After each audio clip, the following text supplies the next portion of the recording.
أعوذ بالله من الشيطان الرجيم بسم الله الرحمن الرحيم يا ربي بالمصطفى بلغ مقاصدنا واغفر لنا ما مضى يا واسع الكرم اللهم صل على سيدنا محمد وعلى آل سيدنا محمد. Kanjeng Nabi nyaritakeun di akhir zaman bakal loba fitnah anu luar biasa. Sebab umat ieu awalna ma'afiyah lungsur langsat rarapi, tapi di akhirna balauha loba balai-balai, loba fitnah-fitnah. Sahur Kanjeng wataji'u fitanun, bakal datang berbagai fitnah yatlu ba'duha ba'dun, nu bakal macakeun sawarehna ka sawarehna deui. Woi, engke mah bakal anu, woi bakal anu, tapi teh geus diomong-omongkeun. Jadi di beja-bejakeun heula kos kolot urang baheula. Kolot urang teh baheula teh nanti mana meureun eta bahasa-bahasa kolot masih kadedengekeun keneh bae. Engke mah sia lalaki jadi bikang jadi lalaki, eta bahasa kolot baheula. Sia lalaki bakal jadi bikang bakal jadi lalaki, hartina lalaki kos awewe, awewe kos lalaki. Mulai tak tekebel buk panjang, awewe lalaki bukna panjang, awewe bukna para rendek. Oh tak omongan kalau teh nyata jasa, nyata. Engke mah sia pakaian lalaki jeung pakaian awewe teh atuh sapake, lalaki awewe kuari. Kaos sapake, celana sapake, atuh sepatu sapake, geus sapake bae malah mun urang keur naik mobil teh aju aya nu naik motor boncengan bisa tetebakan lagi teu bigang ti bajah ya. Lagi di belakang aya ada laki. Oh bener laki. Barang turun teh aya susuan. Tuh salah sia berarti. Tak eta teh tetebakan naon kolot baheula mah bisa. Engke mah di sawah teh di sawah sia eta teh bakalna uluh tangkal listrik loba jasa di sawah lain tangkal pare diganti ku tangkal listrik, arti menyama di sawah ya tangkal listrik ge lain tangkal pare horenganan jadi perumahan ieu atuh sawahna diganti. Engke mah jelema dagang teh dagang imah, sia imah didagangkeun, dipikir ku urang mah digotongan imah, oh lain atuh dijieuna di mata kolot baheula nyararata jasa masyaallah. Luar biasa. Engke mah partai we nyaritakeun partai loba, engke bakal saeutik ke di akhir bakal loba deui, partai ke bakal saeutik deui ke bakal loba deui.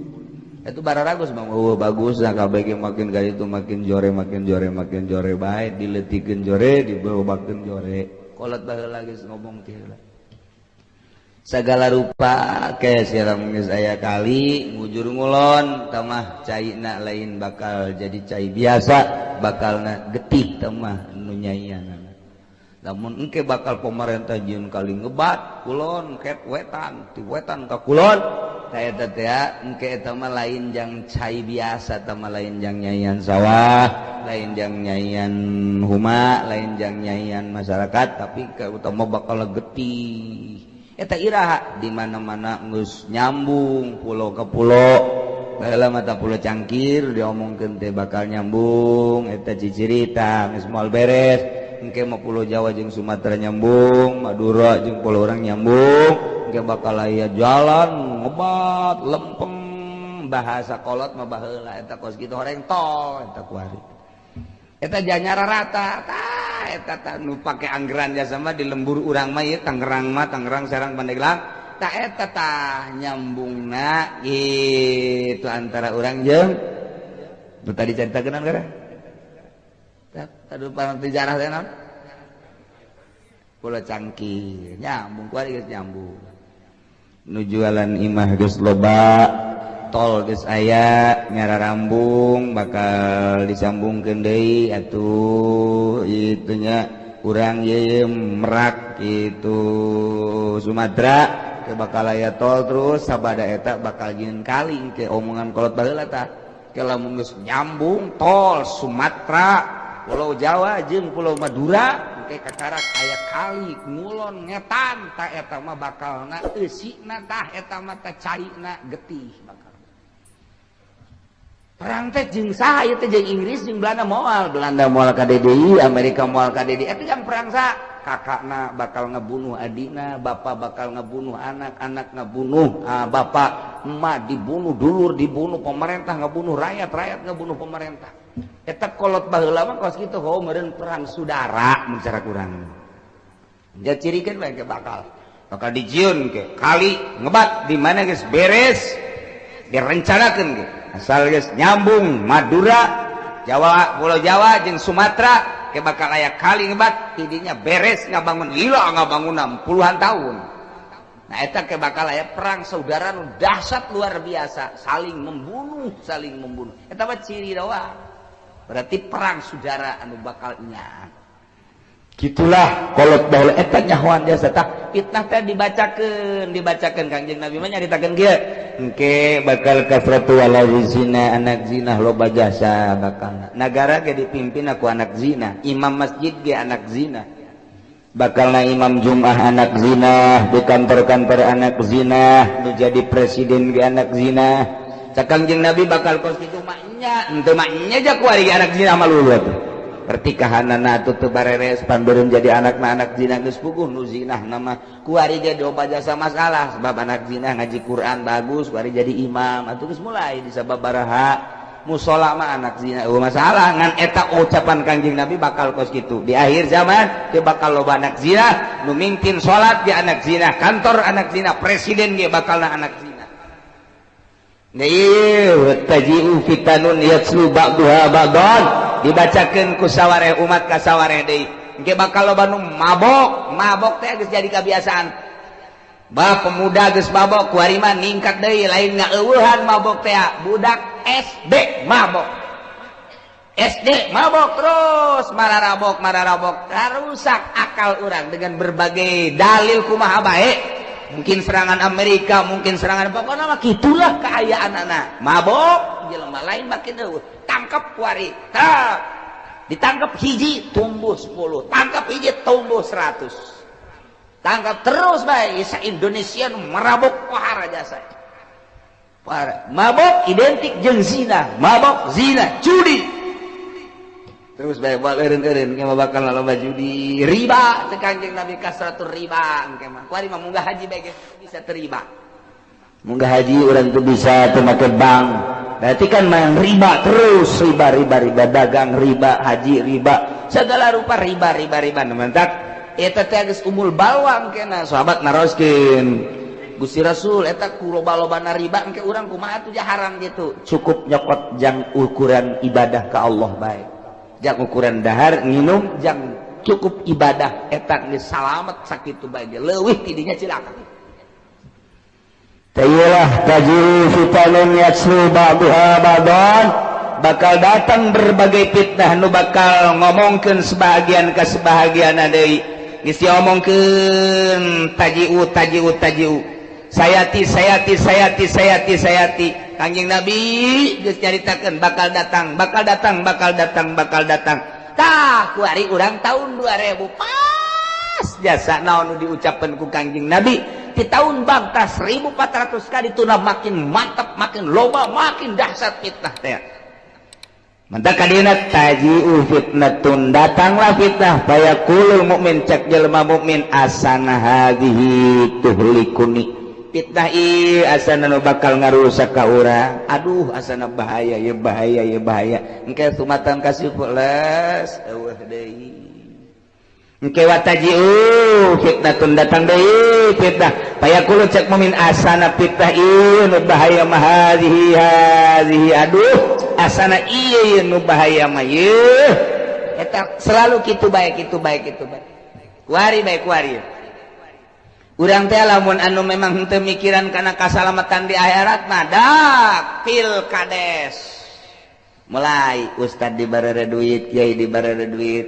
atuh ustad ondok mah seseria ondok teh seseria asa menang asa untung tapi kapan ari anu mikiran engke kumaha di akhirat mah pan ieu teh sogokan nu kos kieu ngaranna mikiran nih aing salamatan tempat ieu disogok ieu milih salah teu milih salah asana rusak ieu ku fitnah ieu tah nu bener mah si kiai si santri si masyarakat teh mikirna asana rusak ku fitnah ieu mah kelas eueuh deui jol pilkada leuwih gede ieu mah leuwih gede seserian pan anu sok ka pendopo mantep lumayan 3 juta saminggu sabulan atawa antri di ditu teh cak anu kos kitu mah seserian huhahe tapi cak anu mikir mah asana fitnah ieu nu bahaya mah ieu duh kamari mah leutik ieu mah leuwih gede asana bahaya dak datang ka harian las eueuh datang pilgub lumayan kuari bae ge Tangerang teh geus kabagi 2 kiai teh aya Kiai Wahidin aya Kiai Atutin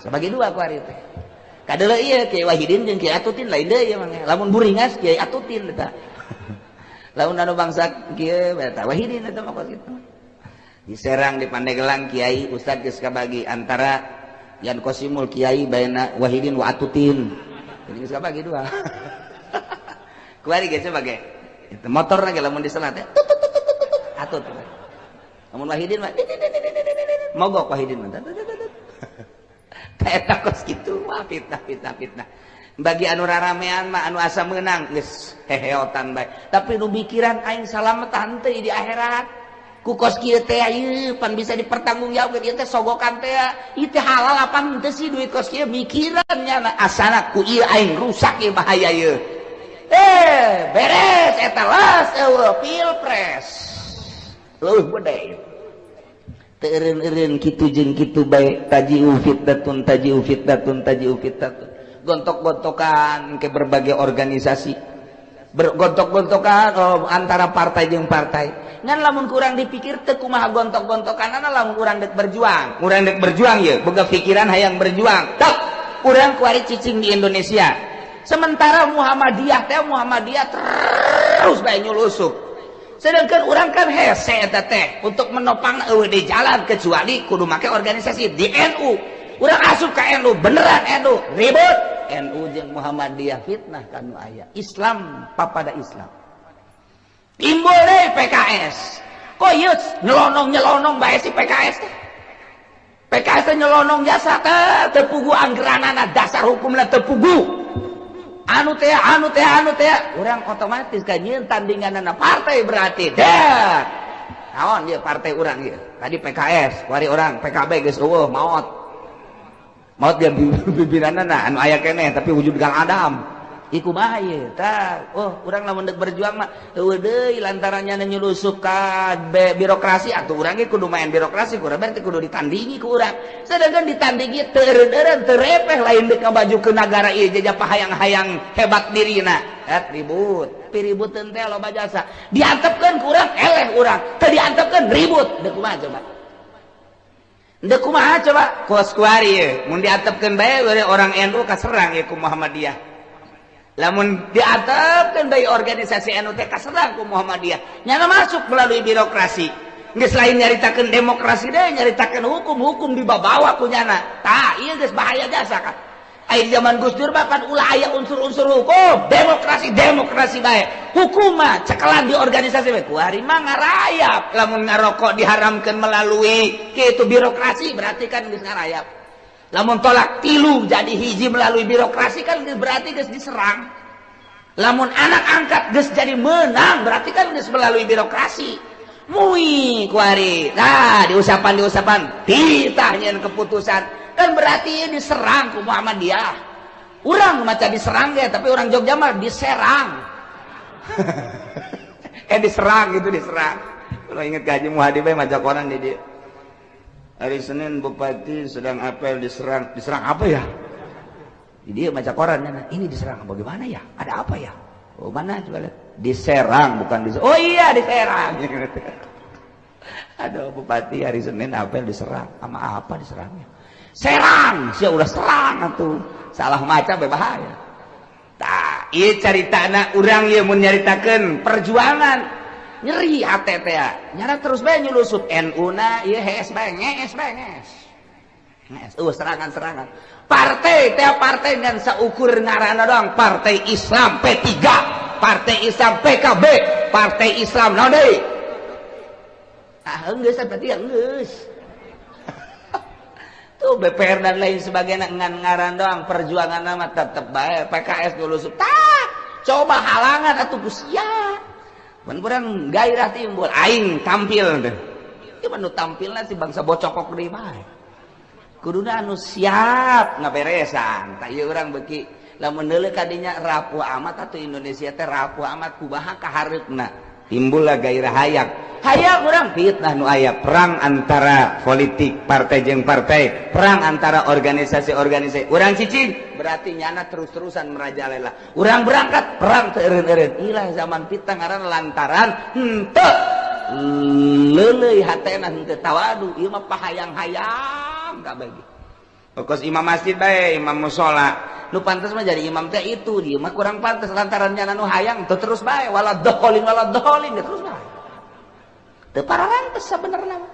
Eta teh terus bae gesek-gesek. Iyalah zaman fitnah pokos kitu tajiu fitnatun.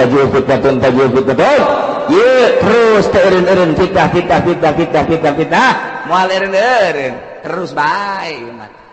Mantak lamun keur mikiran kieu amat ieu sih. Padahal bupati naja kurang kumaha tapi geuningan gerak-gerakan bupati anu kitu keneh tah ieu teh deuk iraha atuh pembisik-pembisikna mantak naon atuh bisiki maka bisikan-bisikan agama ternyata nu deukeut jeung jelema gede teh teu pernah ngabisiki agama boro-boro ngabisiki agama korenyanan lagi atuh teu nyahoan ka agama ieu beuki hancur fitnah kadituna beuki ambalaya. Tuh engke mah meureunna nu nyahoan ka pangeran meureun nyahoana maraca buku bae jeung di laptop bae terus bae belajar teh make televisi make kitu buku kabelah dieuna koran henteu make belajar langsung ti guru geus waktu fitnah makin fitnah kuarin nu oleng otakna loba jasa anu nyokotan wiridan ti buku di wirid nyokotan buku nyokotan wiridan ti televisi nyokotan wiridan ti kitu naon kitu ngaranna ti satelit dan lain sebagainya ayeuna kuari oleng jelema gede aroleng akibatina wiridan kos kara itu kos nanahonan nah iyalah fitnah zaman fitnah teu beunang salah setik tah nu mentek ieu dicaritakeun ku Kangjeng Nabi bakal pahala luar biasa kita faman ahabba saha jelema nu dikahayang ayu zahzah dijauhkeun tina neraka ayu dukhala jannah atau diasupkeun ka surga fatatihi fitnatahu maka kudu ngadatangan kana fitnahna wa huwa yu'minu billahi wal yaumil akhir bahasana kos kitu tapi nu dimaksudna mah kieu fitnah pasti datang tapi jelema tetep bae iman ka Gusti Allah iman ka yaumil akhir lamun hayang salamet jauh tina neraka hayang salamet berarti asup ka surga ketika fitnah datang ulah milu-milu cicing bae iman ka Allah iman ka yaumil akhir tetep bae teu bisa diganggu gugat teu aya tawar menawar nyana mah kitu bae eta salamet teman geus bae cicing waalaikumsalam ieu aya sumbangan ti atut gede teh letik letik haram gede ya meja haram main sama mobilin di motor sama mobil halal aduh masya Allah Waalaikumsalam ijaya ya itu jati itu bukan sebenarnya 500 haram bejakan haram 500.000 haram aing mah geus moal tanggung jawabna di akhirat hese minggu harap dikiriman nih berarti 5 juta haram tanggung jawabna hese ayo lah bong nanda daletik soran haram minggu harap dikiriman seperti 20 juta haram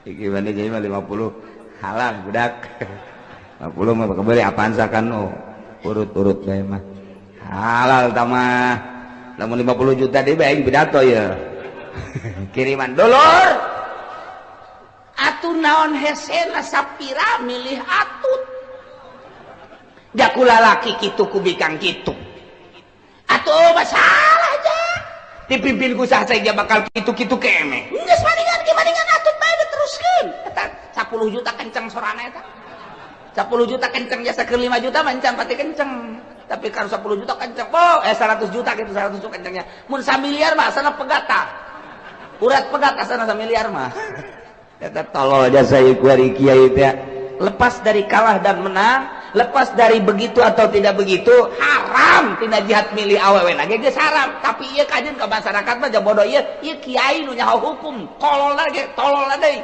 tama ibnu tolol wa ibnu goblok tama tuh di Indonesia bae ge di Indonesia Tangerang geus loba jasa pan eta ieu mah lepas dari kumaha pelaksanaanna sama atau tidak sama eta teh geus haram milihna haram Quran ar-rijalu qawwamun 'alan nisa teh mang jadi pamimpin layak lalkong teu bisa diganggu gugat tah lamun datang fitnah seperti eta kemudian manehanana teger bae haram bae salamat surga tanu geus kitu lamun dek dia datang dak dibere duit haji halal lalkong sia neraka bari kurang dipresentasikan nih di Tangerang Serang yang kabupaten Pandeglang kiai nu kabeuli jeung nu teu kabeuli lobaan mana suarana lobaan nu kabeuli berarti lobaan kiai nu ka neraka cak masyarakat tadena aing mah teu jadi kiai bae ka neraka komo sia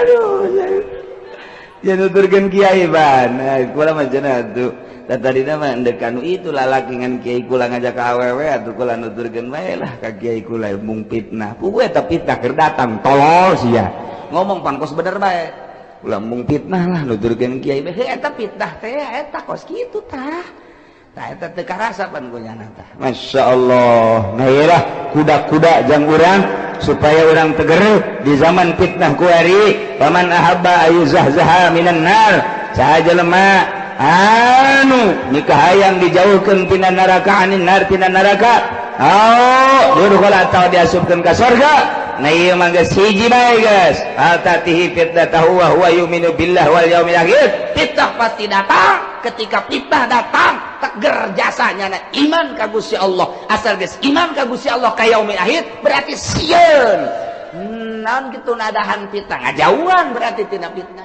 sieun iman ka Allah iman ka yaumil akhir berarti geus tidak mentolerir terhadap fitnah-fitnah kos kitu ngajauhan tina fitnah nyalamatkeun diri menuju ridho Allah subhanahu wa ta'ala wal ya'ti ilan nas billadhi yuhibbu ayyuta ilaihi nyana datang ka manusia mawa kekuatan diri nu sakumaha didatangkeun ka dirina pokona mah nyana kitu-kitu bae keur sorangan kitu keur babarengan jeung manusia kitu bae geus percis kos dina engke bakalna kos tengah peuting aya damar percis kos dina sirah anu bulu buukna hideung aya hiji nyeng celing teteh naon kadang-kadang huis bakal kadeuleu ge lamun urang teger dina agama sieun ka Gusti Allah iman ka Gusti Allah berarti sieun ngajauhan tina fitnah di tengah-tengahkeun merajalelana fitnah bakal percis kos tengah peuting aya damar kadeuleu ku sasaha sinarna percis kos tidak sirah kitu buukna hideung aya huis hiji nyeng celing hiji bakal kadeuleu tah kitu dicaritakeun ku Kangjeng Nabi urang Kangjeng Nabi Muhammad sallallahu alaihi wasallam tentang fitnah-fitnah nu bakal datang terus moal eureun-eureun fitnah teh terus bae terus ieu keur carita ala kadarna doang fitnah kabelah dieuna fitnah tina televisi fitnah tina HP fitnah tina kitu komputer dan lain sebagainya engke bakal tambah ditambah deui fitnah dan berbagai fitnah geus puguh nu tadi caritakeun kabair pakabair mah baheula mangan sakadar teu saralat doang fitnah teh tapi teu ngalawanan kanu salat ku hari mah fitnah teh nya teu salat nya ngalawan kanu salat geus puguh ku hari baheula mah nu mabok eueuh di lembur ku hari mah mabok merajalela zina judi penghormatan terhadap kiai baheula mah nu tilok salat ge nu tilok salat aya kiai liwat keur nyetel radio di Pareuman. Radio di Pareuman, Pareuman, kiai, memang pantas geus kitu teh. Kuari mah aya kiai, tah digedekeun. Nah, aju kiai na joget deh atuh. Mantap atuh ja kiai na ge ceramahna ge mawa keyboard. Henteu kumaha coba atuh ja kiai na ge ceramah ge joget ieu.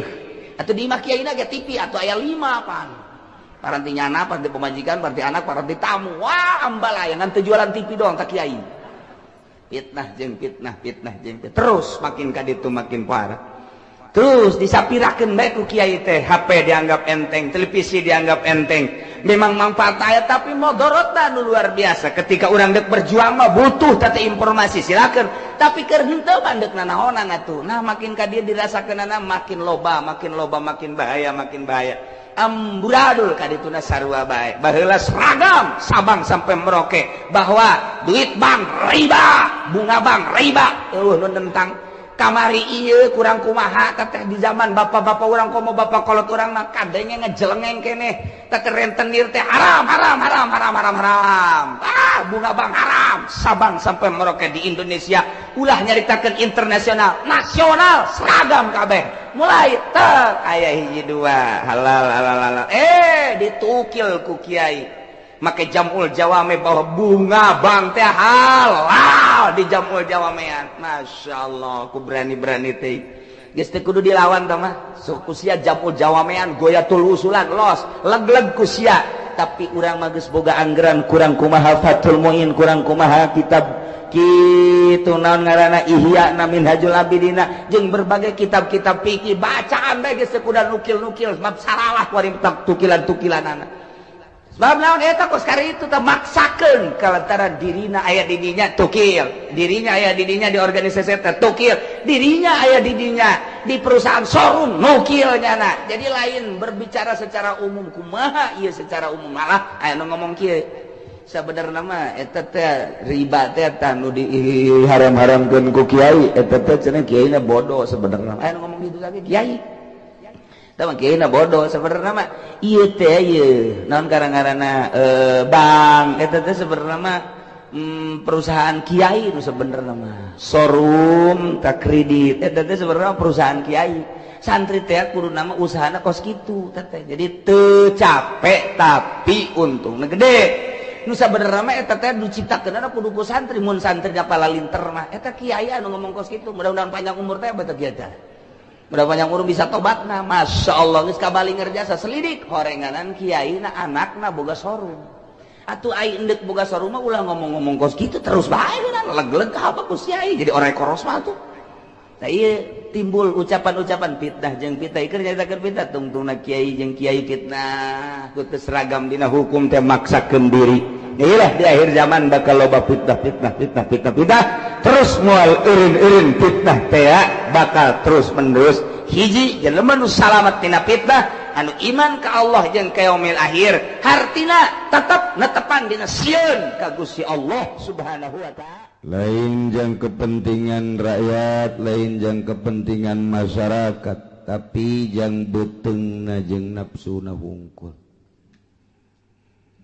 Nu jadi tanggelan jeung bahasa mah jang rakyat untuk rakyat dari rakyat untuk rakyat. Bebejana mah horengan nanti dituna mah rakyat mah diperet jang kahirupan dirina masing-masing. Gitulah bakalna di akhir zaman.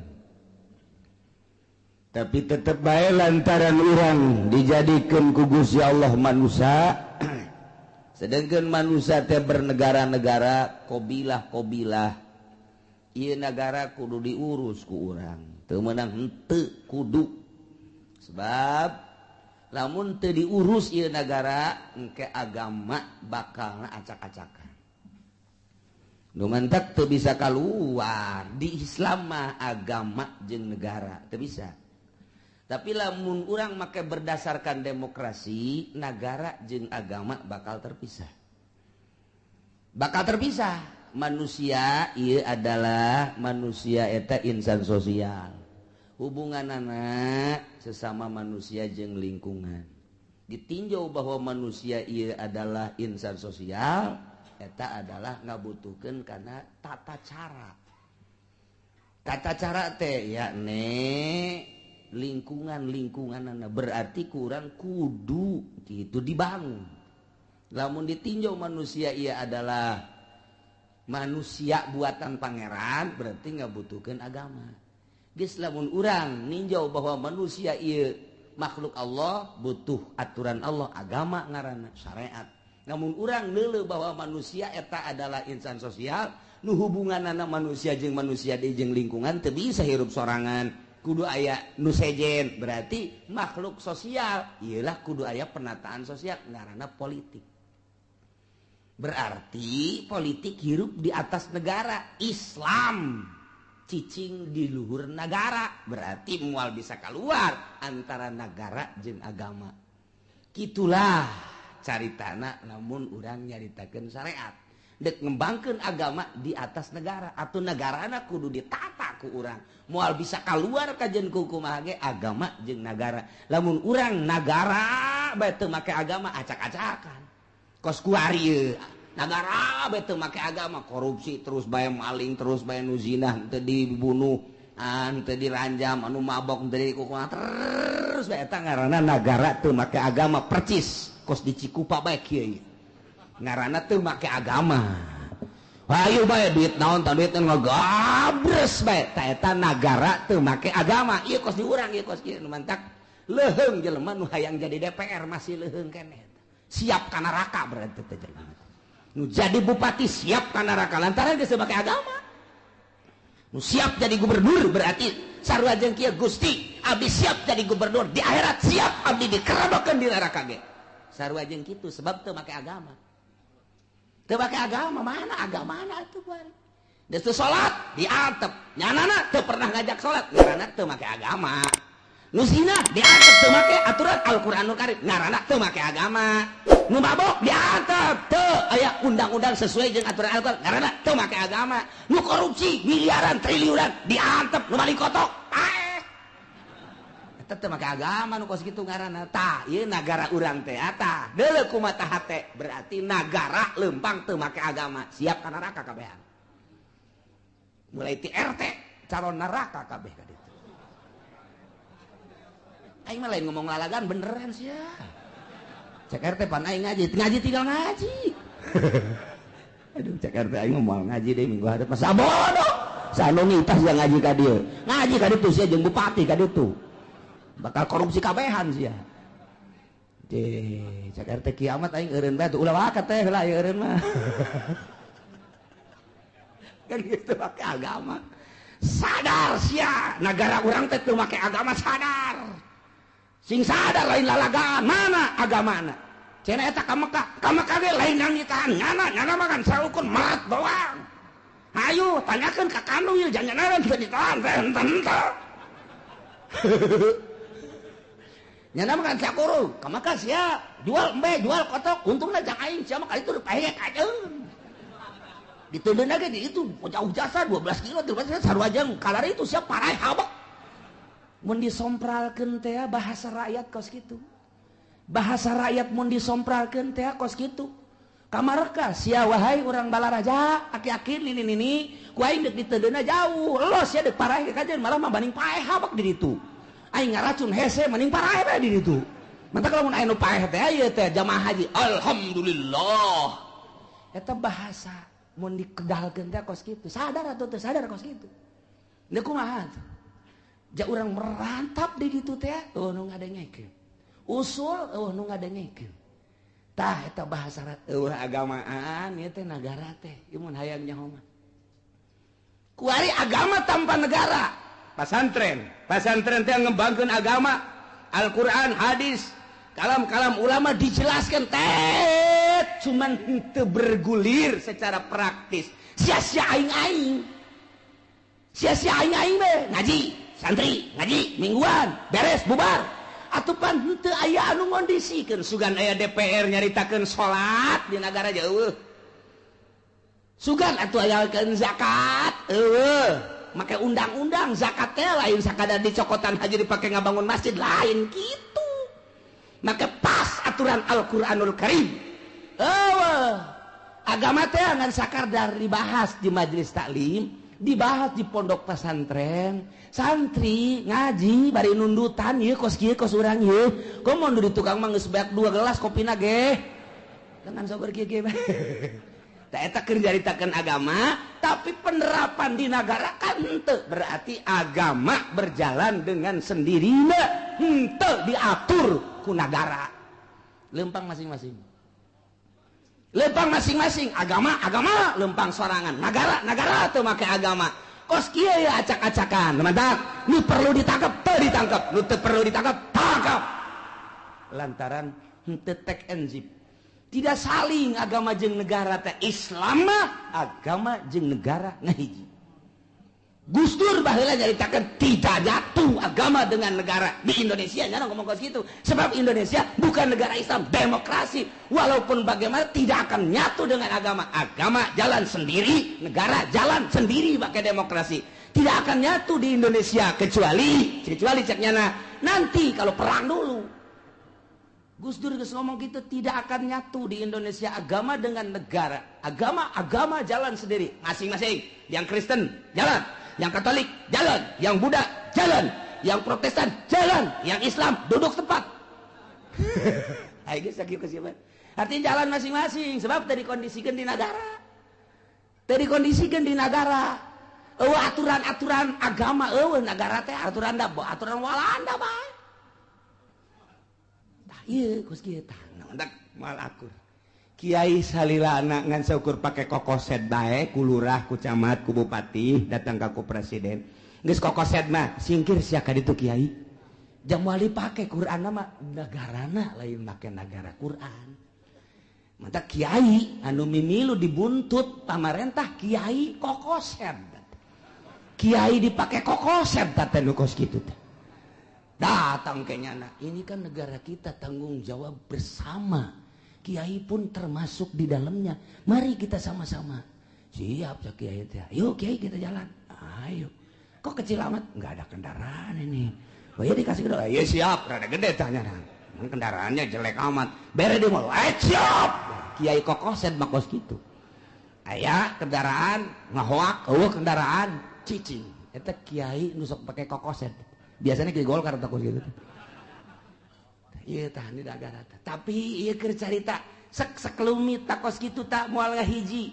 Datang ka kumaha ge di urang mah ieu teh moal ngahiji sebab bentuk negarana lain negara syariat tapi negara demokrasi. Demokrasina ge di urang teh encan demokrasi anu jelas. Demokrasi masih keneh abang-abangan. Demokrasi anu geus make masih keneh can jelas demokrasina. Ngan kieu kaayaanana kieu lah buktina tetep bae negara urang keur kieu kaayaanana urang bangun tetep tanggung jawab terhadap negara wajib. Apa kudu lepas teu bisa lepas atau lamun lepas udah jadi bupati udah jadi gubernur udah jadi presiden atung ke Amerika nyerang ka urang tetep bae bentuk RT tenang teh jadi RTD gua teh lurah biasa lamun bisa mah nya ge jadi lurah jadi camat bisa sesuai jeung aturan atuh pangheulana ka sorga nya ge ngan moal. Namun aya lurah aya camat aya bupati gubernur ieu teh bener-bener di Indonesia kemudian make aturan-aturan agama pangheulana ka sorga ngan moal. Sekali deui. Lamun aya lurah, lamun aya camat, bupati, gubernur, ieu kabeh sesuai jeung aturan-aturan Al-Qur'an. Pangheulana ka sorga nya lantaran nya pemimpin ngan moal. Endeu kumaha tuh janteu. Tah, kos kitu. Nah, iyalah negara urang kieu kaayaanna tetep bae kudu aya bae lurah. Aya bae pamong, aya bae utusan bupati di daerah camat, kudu bae aya bupati, kudu aya gubernur, kudu bae mun eueuh doraka kabehan. Tetep bae tah cak kiai boleh tah. Boleh ya kadeketan atut cenah ieu teh. Iya sarardi saya gua. Sardi. Nu mantak sedih kunaon emang Kiai? Nu mantak sedih geus nyaho jasa di ditu tah tanda tangan Kiai di Tangerang geus aya tanda tangan Jang Atuh tolol tah Kiai. Ceknya mah aing teu nyaho meureun. Nyaho di Cisoka geus aya, di Blaraja geus aya, nu can mah di Pasar Kemis doang can kabere duit bangun eta. Komo Pandeglang jeung Serang mah rarempag. Ya Allah, ya Rabbi deuk dikamanakeun eta otak Kiai. Deuk dikamanakeun eta pemikiran Kiai. Anu nyana teh kapan didelekeun ku Gusti Allah salah milih lain sakadar salah di akhirat tanggung jawab si Kiai dituturkeun Kiai mah ku masyarakat di tukangna kumaha lamun masyarakat ye abdi mah milih ge turutan Kiai cek Kiai teh aing mah ngajakeun teh ngajak Kiai yo tadi kitu kan izin mangke urang di masa di kitu loh Kiai mah ajak harita di panggung teh gigieuan teu bisa kukumaha. Itu Kiai ngajak emang kunaon itu, dibere duitnya, kula onom teh dibere duit. Kiai mah diberenya. Atuh dibere ge aing mah jangan setik. Atuh dibere karena 2 kali kan, 3. Aduh isin lalakon makan. Coba urang tah kalalakon akhirat ieu mal kebal deui ge trek paeh. Lalakon ka ditu geus ganti isin amat mun dikitu-kitu ku masyarakat. Kuari diisin-isin ku masyarakat tapi engke di alam ku Allah maning engke di alam ku Allah daripada kuari disanjung-sanjung ku masyarakat hidup ngan saukur sajuta-juta ceuhil dan naonan tapi di akhirat dikerbakeun ka neraka. Ya Allah cak malaikat Jibril Kiai yang kemarin hidup-hidupan beserta yang hidup-hidupannya berjamaah alhamdulillah ka mana ya neraka siap. Coba pulah pilih saya tik. Wa man baya imaman cegang jeung Nabi saha jelema anu sumpah setia terhadap pemerintah pemimpin fa'atahu sabqata yadihi wa samrata qawlihi sumpah setianya nasa salaman beat sumpah moal keluar mencari dukungan lain jeung sumpah luar biasa setiana sepenuh hati buah hati nah benar-benar ngatukung kelanjutan bangsa jeung negara. Khalifah ya baheula beat saya akan siap membantu Abu Bakar Siddiq di zaman Sayyidina Umar beat saya siap akan membantu Sayyidina Umar nyawa pun taruhannya jadi.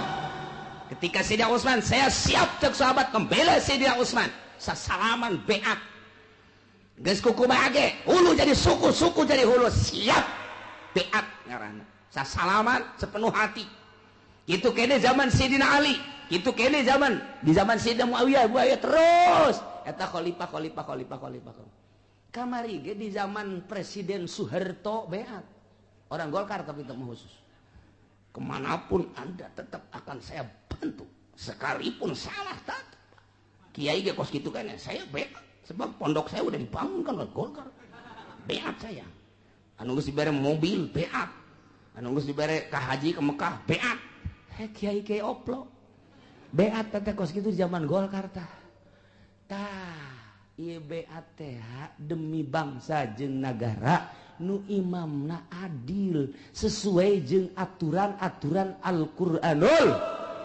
Karim. Tah lamun aya imam dijenengkeun beat urang baheula mah beat sasalaman lantaran ziroi kuari mah beat eta melalui pemilihan umum eta beat ngaranna sing ada teh beat eta teh ngaranna teh beat urang memilih teh sarua jeung beat ai baheula mah sasalaman sepenuh hati lantaran ziroi nu milihna kuari mah kabeh sarua bae kuari ge beatkeun dengan melalui kartu eta teh beat sarua jeung kieu mun dibahasakeun mah ku ahli munazarah mah eta ge dawadim diah kan ngaranna jadi lamun dijabarkeun mah kieu urang milih tak kadinya teh set KSB misalna ieu mah SBK bae kan ieu cek beda kadele Demokrat lain deui sarua jeung kieu ieu Gusti abdi sepenuh hati memilih SBY akan saya gitu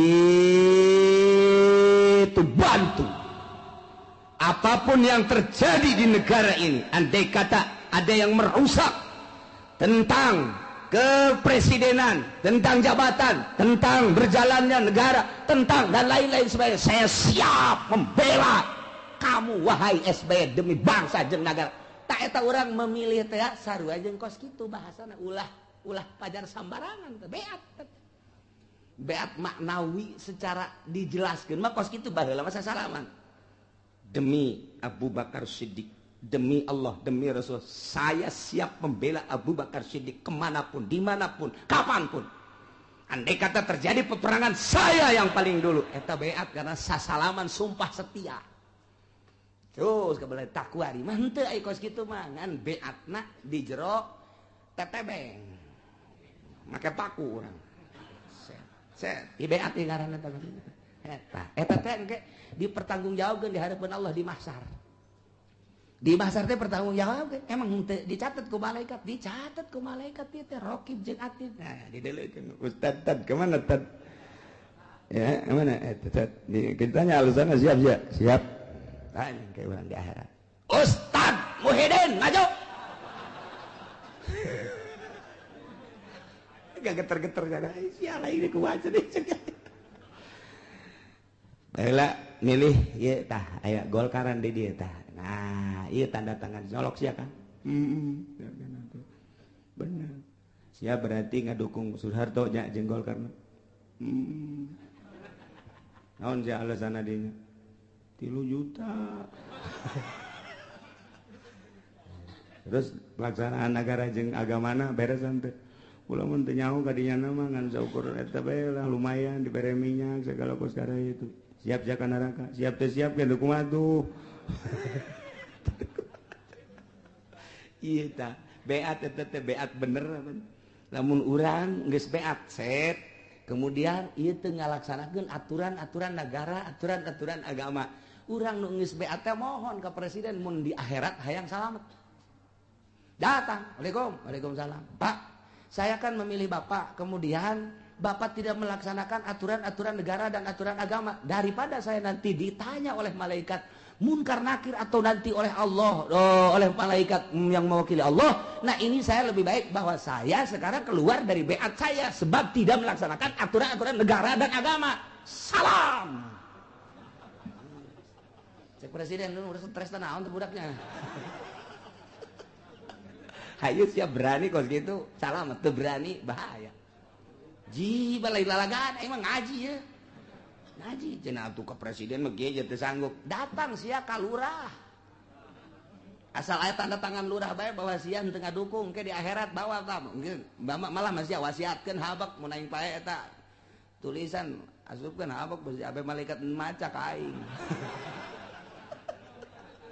Wah aing geus kaluar di dukungan eta teu beres ya dukungan ieu. Eta teh dipertanggungjawabkeun mantak ngahuleng jelema anu mikiran akhirat teh aing ngadukung berarti beat teh. Dihatanya di hadapan Allah kuari keur carita leutik da 1 juta 2 juta gedena kendaraan ka dituna bisa ngabangun tapi di akhirat dikerebekeun di neraka. Masya Allah. Otak pasang tatang korak kiai. Ulangan seukur kituna doa. Ih, cipan urang mah pamimpin. Ih, kumaha ieu tah.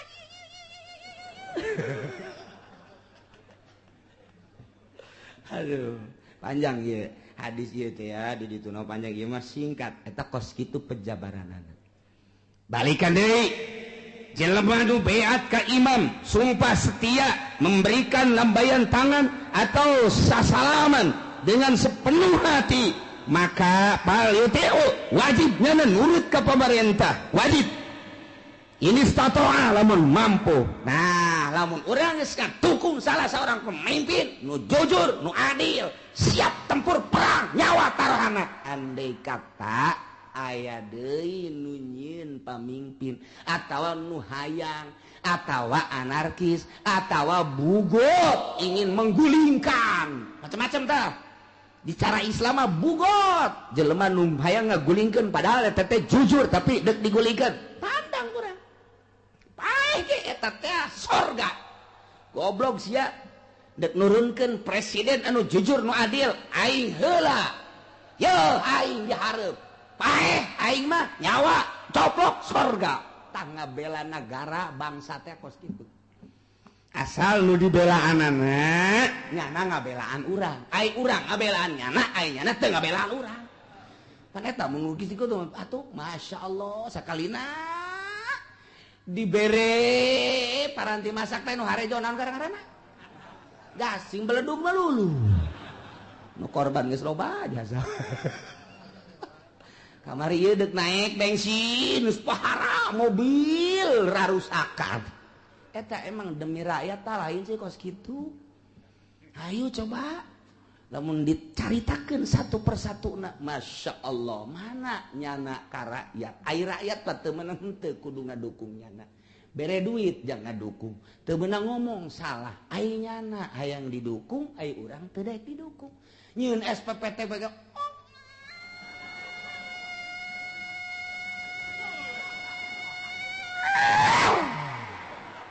datang kapae deui teu timbul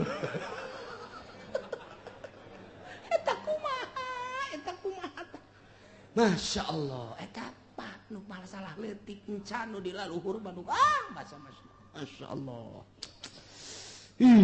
pohara jasa geus teu kudu dicaritakeun ku lamun dicaritakeun Tangerang bae rincianna Tangerang bakal murikak bulu kulantaran bakal murikak bulu aing mesti jadi hileud bulu ulah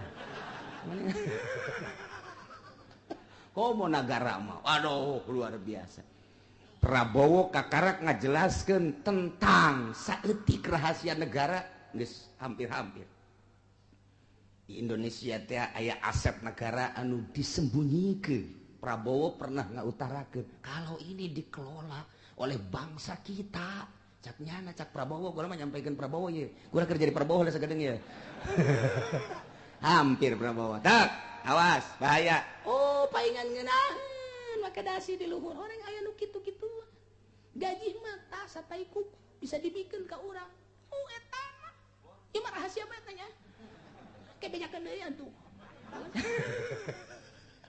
tuh mangkat waris sorotan Prabowo luar biasa lantaran nyana pernah membukakan tentang rahasia saeutik tentang eta oh lamun dikelola bari pohara tapi tetep baik kanajan kunyana ge can puguh keneh bae da geuninganan kitu deui kitu deui kitu deui kieu deui kieu deui kieu deui tah ieu kuari mun ieu mah keur nyaritakeun jelema beat siap membela pada salah satu pemimpin siap tempur wajib nurut lamun mampu mun aya deui nu endeuh ngagulingkeun wajib ku urang ditopang supaya ulah jadi bahkan cak Kangjeng Nabi andai kata aya jelema endeuh ngagulingkeun seorang pemimpin anu jujur wadribu unuqul akhar penggal beheungna paehan berarti titah di perangan bugot-bugot mantap karita ingat baik ulama Ki Hasyim Muzadi hati-hati dengan bugot-bugot nyana berbicara atas nama partai atas nama NU bugot-bugot eta tah ngan kadituna bugotna kitu sih cenah mah kitu mau dibejakeun lah kukulna lah balik di ka tukang berarti kita ngomong eta teh keur ngedukung salah seorang kemudian eta bugot-bugot ngan ku Gus Dur bae enggak ada bugot-bugotan cenah di Indonesia nggak ada yang jujur cek Gus Dur dia bicara ricing pan KBH Gus Dur mah kos kitu aya nu deuk ngadukung dihentuk padahal ngadukungnya nggak ada bugot di Indonesia macet Gus Dur sebab nggak ada yang jujur jadi udah aja bagaimana nanti guling-guling atuh cekna udah ganti lagi nanti begitu lagi ini ngomong sakadaek da we ongkoh teh budak atuh kos gitu dek dibantu kan eta nyana di istana teh nu deuk ngabantu pohara jasa NU seluruhna ngabantu Ansor deuk ngabantu Bansar deuk ngabantu Garda deuk ngabantu di luar eta partai deuk sabaraha nu ngabantu ulah sampaikan ka lengser cek Gus Dur apa-apa enggak usah dibantu saya cukup dibantu sama Allah aja urusin kamu aja cuy ya udah saya mau pulang aja pakai celana pendek aja lah giliran dek dibantu embungeun pan hese jeung Gus Dur mah tata kos kitu tah enggak ada bugot-bugotan cek Gus Dur teh ieu mah andai kata tah kos kitu seorang pemimpin dek digulingkan bodoh nu dek kagulingkeunna ngap bugot mun pamimpinna adil Ikir cerita hadis ya mah. Wa kana Abdullah bin Umar, kayan Abdullah bin Umar nyarita kieu atihu tunur badai ka sultan, tapi fi taatillah, dina nurut ka Allah, dina taat ka Allah, instruksi pemerintah tuturkeun, wa'sihi fi masyiatillah, tapi maneh kudu nyulayan ka pemerintah lamun dina maksiat ka Allah. Namun instruksi anu maksiat ulah dituturkeun, namun instruksi anu taat wajib tuturkeun, tinggal kitu bae. Wari instruksi anu taat tuturkeun, instruksi anu maksiat ulah sakitu bae. Qala ba'dul ulama wal muradu bi qawli fadribu unuqal akhar huwa azluhu wa khal'uhu la qatluhu wa mautuhu. Cek ba'dul ulama nu di murad fadribu unuqal akhar bahasa Kangjeng Nabi cek tadi penggal beheungna taeta azluhu wa khal'uhu majaz berarti turunkeun singkirkeun la qatluhu wa mautu lain kudu dibunuh. Qala badhud al muradu bihi nu dimaksud ku ucapan Kangjeng Nabi fadribu qat ra'sihi wa idhabun nafasi buluh beneran lantaran didukung ku hadis dulu ala hadza qaulu fi hadisin akhar fadribuhu bisayf aya bahasa bisayf ka ila mangkama kumaha aya na bae tetep perangan wa huwa zahirul hadis cuman dihartina kieu cek urang mah ye eta teh bahasa naon kitu tafsiran fadribuhu maksudna lamun aya hiji pamimpin kemudian aya nu deuk ngagulingkeun tak nu deuk ngagulingkeun ku urang wajib kudu diperangan sampaikeun ka dibunuh maksud dibunuh teh aya nu dibunuh beneran bunuh pokona mah aya anu bahasana dibunuh cak Kangjeng Nabi tapi nu jelas mah lain dibunuh singkirkeun ulah aya dibunuh mah tapi dikuatan ku hadis tadi bunuh ku pedang di mana bae kumaha bae bunuh tak ieu teh disyaratkeun lakin surito fi dzalik ayakunal awal adlan pamarentahna pamimpinna nu adil. Jadi lamun aya pemimpin secara nasional adil pertahankeun. Lamun aya pemimpin gitu lokal gubernur misalna adil tapi sesuai jeung aturanna pertahankeun. Lamun aya pemimpin bupati adil pertahankeun. Lamun aya gitu lurah adil pertahankan tapi lamun henteu adil terserah rakyat dek diteruskeun mangga dek teu mangga. Jadi berarti urang teh beat membela bangsa jeung negara berarti kudu ngadirikeun pemimpin wajib ngadirikeun pemimpinna urang kudu peduli bahwa ieu negara urang jang supaya lancar agama politik nah ieu kudu dibentuk negara pemimpinna kudu nu adil teangan pemimpin nu adil. Beat orang melalui pemilihan umum colok orang koblos ke orang mun teu dibere duit teu dek nyolok eta tah nu bloona mah tah kuari geus ngarep-ngarep ira turunnya jajan turun kana wae ira turun rakyat teh tolol kabeh deui mending mun tilok ngaji menusuk ngaji ge karitu nusok ngaji ge karitu tah aya dibere duit gampang teu dibere duit henteu jadi kepedulian padahal eta teh ganjaran mantap kuari mah gas ulah make mikiran-mikiran duit kuari dek milih presiden saya presidenna aing mah teu perlu dibere duit komo leutik mah kecuali gede udah teu perlu duit nah geus adil ya sana ya adil ya geus nurani urang kaji ku urang ieu ke nyana ngomongna kumaha kemudian sepak terjang awalnya di mana kumaha oh iya berarti pemimpin pilih ke orang gitu kene gubernur iya pembangunan yang serada bagus ya kiki aya tapak di masyarakat maju deui aturan-aturanana dibandingkeun jeung sajian-sajian berada bagus pilih ke orang kemudian bupati gitu kene iya aya pembangunan sekian persentasenya lumayan pilih ke orang eta meunang ganjaran milihna nah setelah kurang dipilih sesuai jeung nyana tatadina janji urang milih aiprak barang tek teu akur jeung perjanjian datang urang ka imam bupati Assalamualaikum henteu rek nanaon imam bupati minta tanda tangan bahwa keluar kula tina dukungan nangge daripada di akhirat engke ku malaikat kula ieu mah tapang tanda tangankeun bahwa kula teu keluar sakitu bae balik mah teu boga ongkos bentang ongkos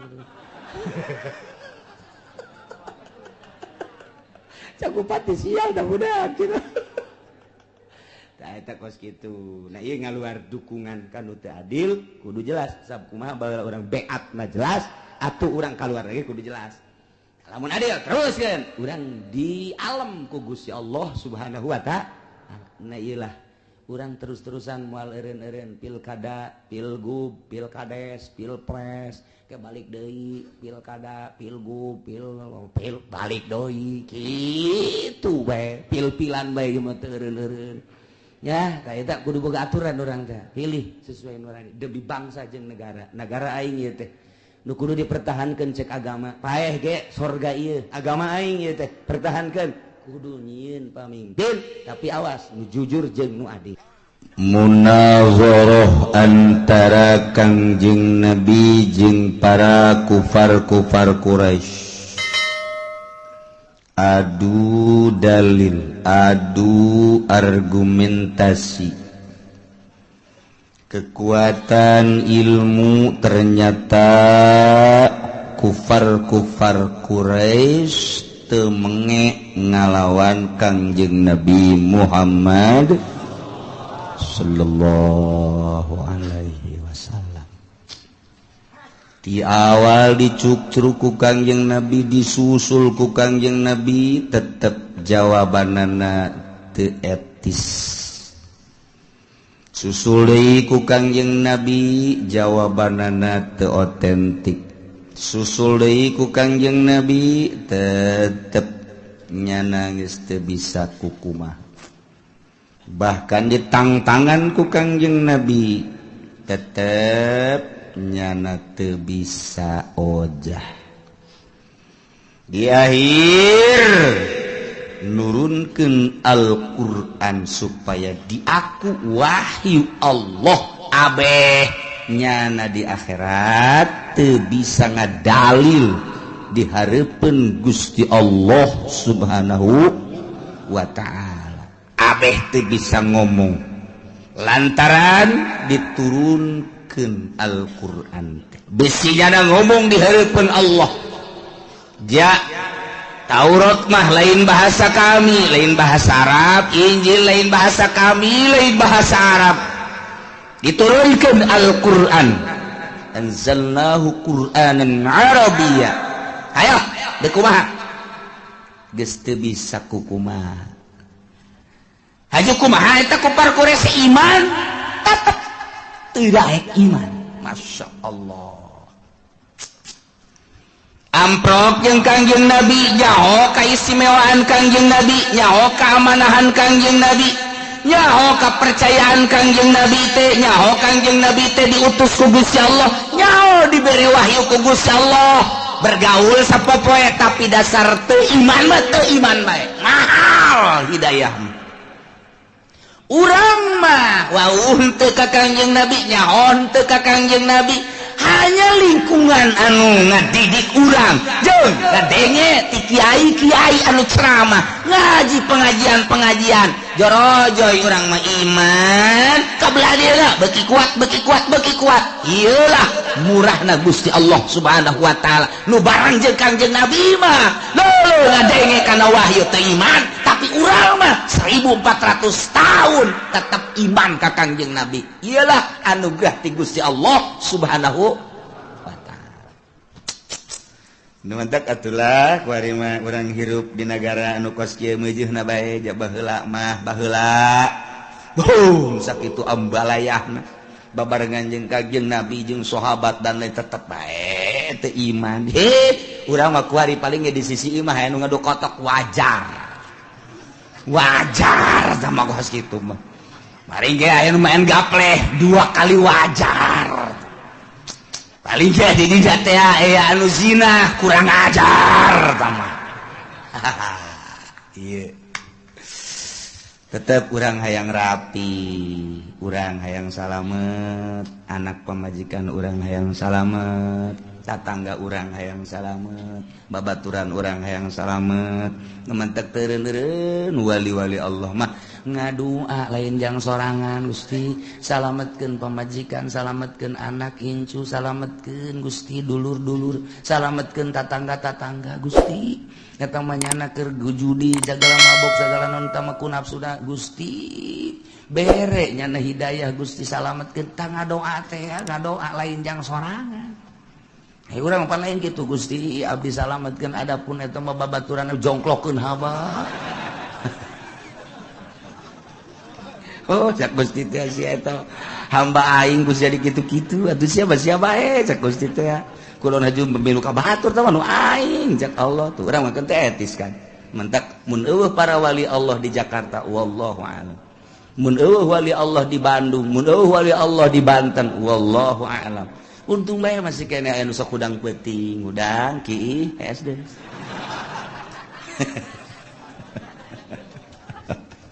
aduh cak kaki kita wajah aing maksud aing ka siap itu eta bagus eta kos kitu eta neraka eta kos kitu oh, malah makiin lagi geus teu ka sumur jasieun di botol aqua bae di jero kamar Masya Allah kan teh iman ieu teh kafir-kafir teh buang kawarahna luar biasa kunaon eta ku ego gengsi nya kudu iman mah teu daek gengsi mah terus bahaya ya gengsi mah terus bahaya harga diri kan ka ditu lawah asa urang kudu ngaji ka budak eta cilaka masa aing mah pan kolot kudu ngangekeun budak kamari ieu atuh aing mah nyaho kihna ge teu lempeng atuh uyahna ge pan ngadaru lah heulana aing leg-leg ku sia uyah bila perlu dagangkeun ku sia uyah eta ego ngaranna ari anu tawadu mah nu tawadu almarhum Ki Ahmad hebat jasa ngaji datanglah ke abah kakarak ngajar ngaji wa ngadenge kamane dimiati sok mingguan ya wa dek nanya masalah lamun ua nu menang sia ngaji ka ua lamun ua nu eleh ua ngaji ka sia eta kiai kudu kitu ngaran jadi bebeneran tah nah hanya masalah hiji dua tilu oh datang ka saminggu us beres ua eleh damyati ayo ua eleh geus ua deuk ngaji ka damyati ngan ua mah balagna hayang hikam entak eta balagnya tah baheula di mingguan teh ya hikam di Haji Ahmad tah eta lah kos kitu baheula mah kolot teh kula ge nyaho lamun tas gaji kula budak ieu neuleukeun bae kieu bae dongeng perang jeung Bung Karno dan lain sebagainya tah eta ngaranna tawadu nu kos kitu bae eleh bae kolot ya teh bodoh bae atuh masalah ngan tawadu nu kos kitu ngaranna tah eta aki-aki nu tarepaeh teh ya ngaji eta tawadu ngaranna teu makeun mah bodoh tadina ge teu mondok aja teu ngaji pan cilaka aing menemah lah kolot mah kolot bae ngaji lah tuh eta tawadu nu penting ulah nu handap bae tawadu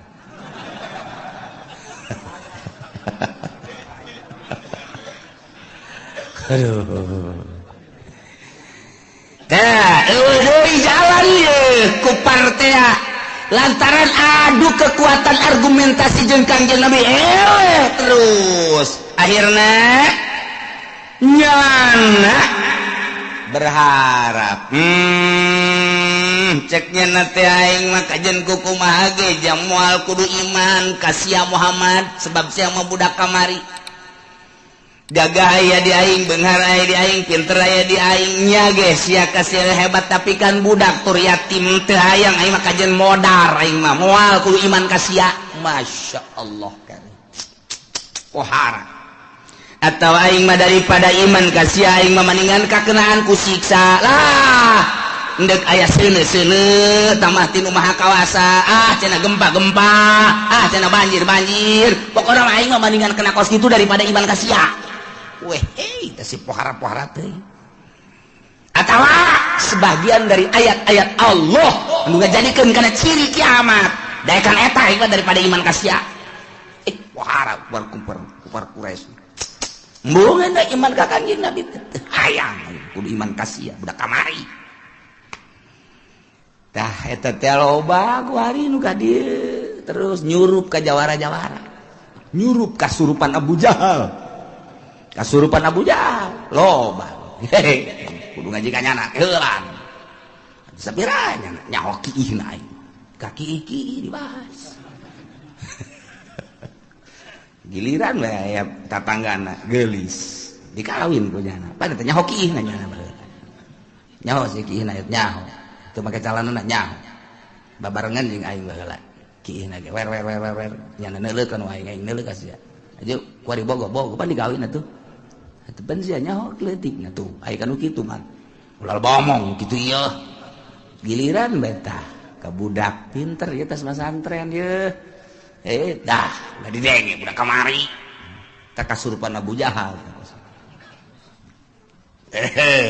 dak itu turun ayat hal yanzuruna illa an tatiyahumul malaikah aw yatiya rabbuk aw yatiya ba'du ayati rabbik hal yanzuruna tengah dago anu ngabohongkeun ka anjeun Muhammad ngabohongkeun ka wahyu ka Al-Qur'an padahal geus dijelaskeun pan kamari teh bahwa inna za Qur'an teh lain lalawara tetapi manehanana teu daek iman ngabohongkeun ka Al-Qur'an tepati jana ngadagoan kecuali hayang didatangan ku malaikat supaya nyabut rohna daekan kene paeh aing mah daripada iman ka Al-Qur'an. Wow. Iji ayatia ba'du ayati rabbuk ay amru yakni siksa atawa aing mah daekan kene ngadagoan siksa Allah atau siksa pangeran lah daripada iman ka Muhammad iman ka Al-Qur'an tayangnya atau ayatia ba'du ayati rabbik datang sebahagian tanda-tanda pangeran anjeun nu nuduhkeun kana kiamat nyana ge geus daun dina Taurat dina Injil geus dijelaskeun Kangjeng Nabi da geus dijelaskeun tanda-tanda tereh kiamat da geus ditandakeun geus dibejakeun dina Injil dina Taurat teh dibuat dina Al-Qur'an deui jasarua kitab samawi Zabur Taurat Injil Al-Qur'an teh akur pada kitab samawi nauhidkeun ka Gusti Allah jeung nyaritakeun tanda-tanda kiamat aya nu mantak nyana nyaritakeun ayati ba'du ayati rabbik atawa aing madaekan kene datang kana sawareh didatangan sawareh tanda-tanda kiamat ani gara aing mah daripada aing iman ka Al-Qur'an mah aing kitu naon tanda kiamat iyalah yauma yati ba'du ayati rabbika la yanfa'u nafsan imanuha lam takun amanat min qabl padahal mah di mana-mana datang tanda kiamat sebahagian ayat-ayat pangeran anu nuduhkeun kana yen kiamat bakal terjadi di akhir zaman bakal aya 10 tanda kiamat hiji dajjal dua dabah tilu khasapun bil masyriq gempa di wetan khasapun bil maghrib gempa di kulon khasapun bi jaziratin di jaziratil Arab ini jelas pak gempa di berbagai benua Asia, benua Eropa, benua Afrika, benua itu Amerika gempa di mana-mana bakal terjadi eta tanda geus tereh deukeut ka kiamat ditambah deui jeung dukon aya haseup unggal nagara engke bakalna ngan haseup tersebut kan puang gede-gede nama engke di timur tengah bakal aya haseup kadeuleu ku kabehan geus teu bisa ditahan tanah haseup unggal nagara ge aya haseup ngan haseup eta mah pohara dukon eta datang ke poe sadunia poe ku haseup eta ieu tanda geus tereh datang ka kiamat tambah deui nomor ka-7 tuluy samsin magribiha muncul panon poe ti kulon tambah deui Ya'juj wa Ma'juj ke-8 ke-9 turun Kangjeng Nabi Isa alaihis nomor ke-10 bakal aya narun takhruju min adan tasukun nas ilal mahsyar sunu ieu mah bakal nati adan. Wah luar biasa kuari mah kakarak ge seuneu fon doang fon teh naon kira hartina tuh siapanya hobay kan ya osok neuleu meureun fon ieu dibawa di negara ka negara terus aya nu nasional aya nu internasional diiring ku kabehan wah dipuji-puji eta teh buatan Yahudi jeung Nasrani ngalambangkeun bahwa seuneu teh sesembahanna baheulana nu kuari diagung-agung dunia nyaho kabeh engke mah bakal aya seuneu sadunya kadeuleu ku abehan lain diiring-iring bahkan ieu mah bakalna seuneu teh ngiringkeun jelema ka mana bae ditutur-tutur geus geus dibalikeun ku Gusti Allah. Masya Allah kan nah iya bakal terjadilah seperti eta geus dijelaskeun gemandak Imam Tabrani nyaritakeun di sana di Nabi Zar gol Nabi sallallahu alaihi wasallam Kangjeng Nabi nyarita dina hiji poe atadruna aila tazhabu hadhihi syamsu mane nyaho ka mana ieu panon poe leumpang iza gorobat di mana surup ka mana coba hayo qalu cak sahabat-sahabat Allahu wa rasuluhu alam Gusti Allah sareng Rasul anu maha uning cek Kangjeng Nabi inna tadhabu illa mustaqar nyana leumpang ka tempat cicingna tahtal arsy dihareupeun aras panon poe ta unggal poe asal surup aya di handapeun aras tidinya manehanana fatakhir ngejungkel sujud ka Gusti Allah unggal poe ta panon poe teh kos kitu bae ta unggal poe takhir sajidah fala tazalu kadzalik lamun ku Allah dican dititair tapi urang paraji balik deui dina hiji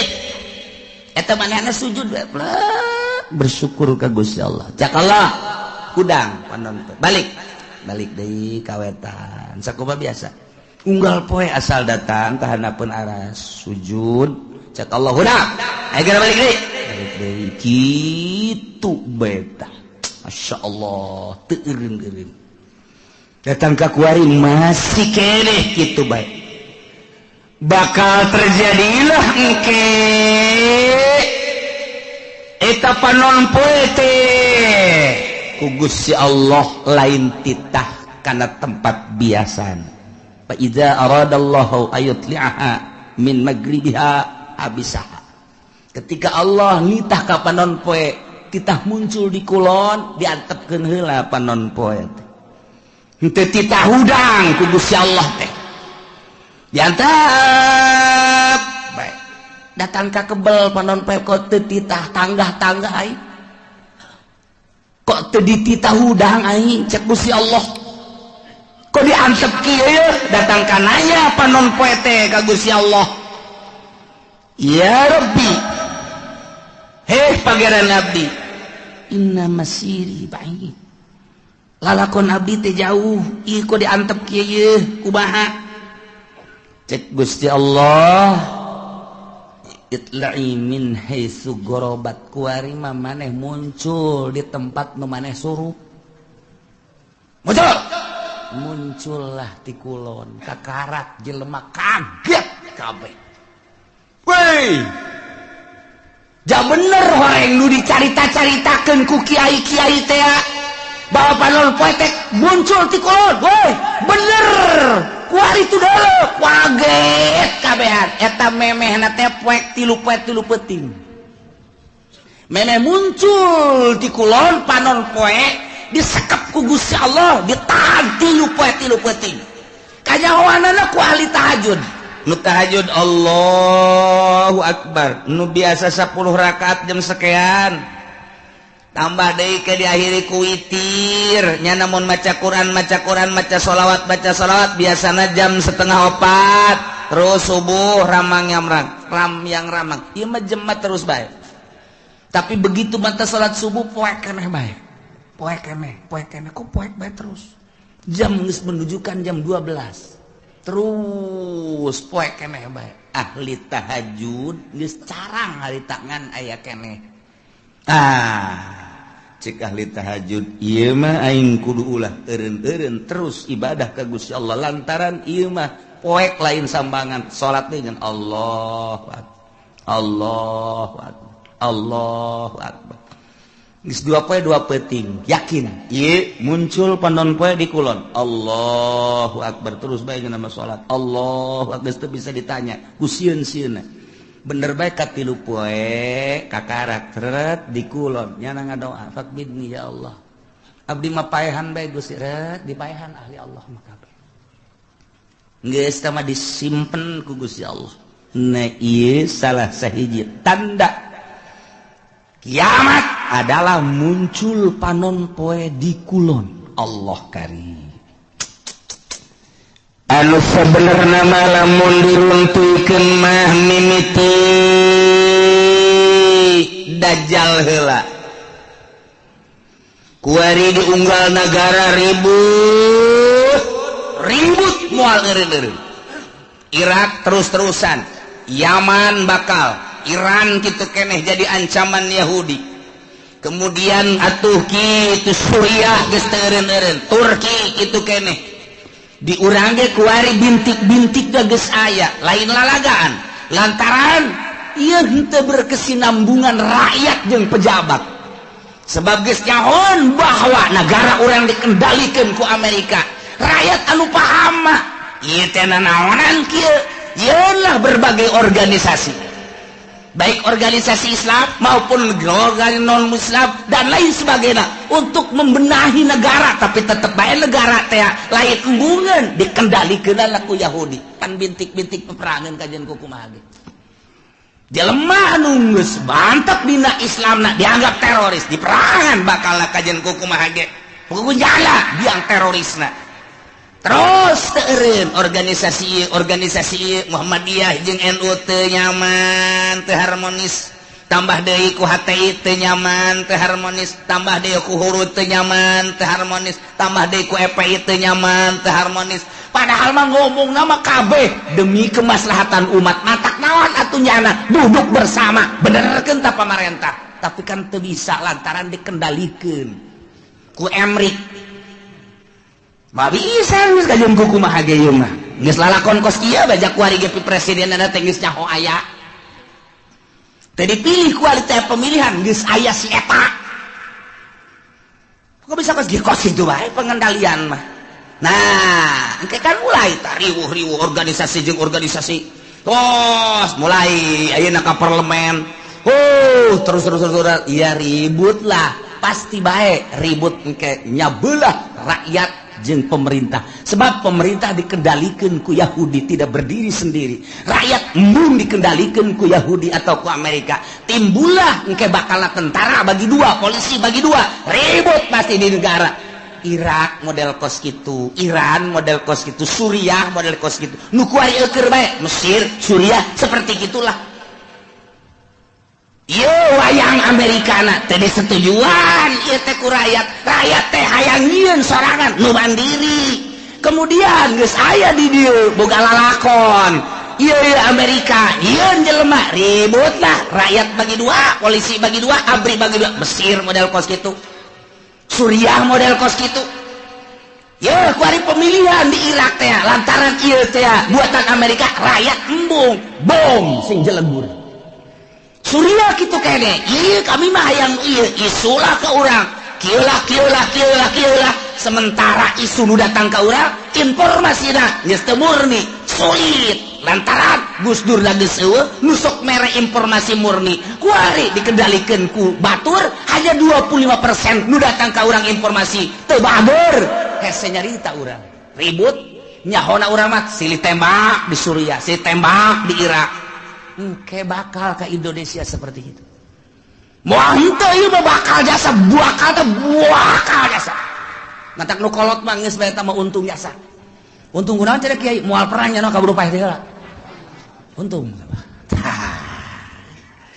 can bogo itu bakal henteu bisa henteu ieu kajian kuku mah biasa sebab naon sebab kabehan ge di luhur teh geus teu bisa dibenerkeun teu bisa dibenerkeun baheula teh nyieun negara demokrasi di negara urang oh masalah geus padahal mah kiai nu nyieunna kan 90% muslim eta mangan 1% teh eta mah Kristen di urang teh bilung ekor hasil perjuangan anak oh masalah geus demokrasi tetapi untuk keputusan hukum dijieun lah mui atuh ku ari muin age pandeg di rantai kumaha eta teh jang naon jang supaya hukum-hukum Islam teh ngeunaheun disteril ku mui geus ditosran lah ku mui urang damai hirup teh ketika aya hukum-hukum Islam geus aya perwakilan urang melalui bahsul masail angsongkeun ka mui jadilah engke keputusan mui kan ngeunah ku ari muina dikendalikeun ku si itu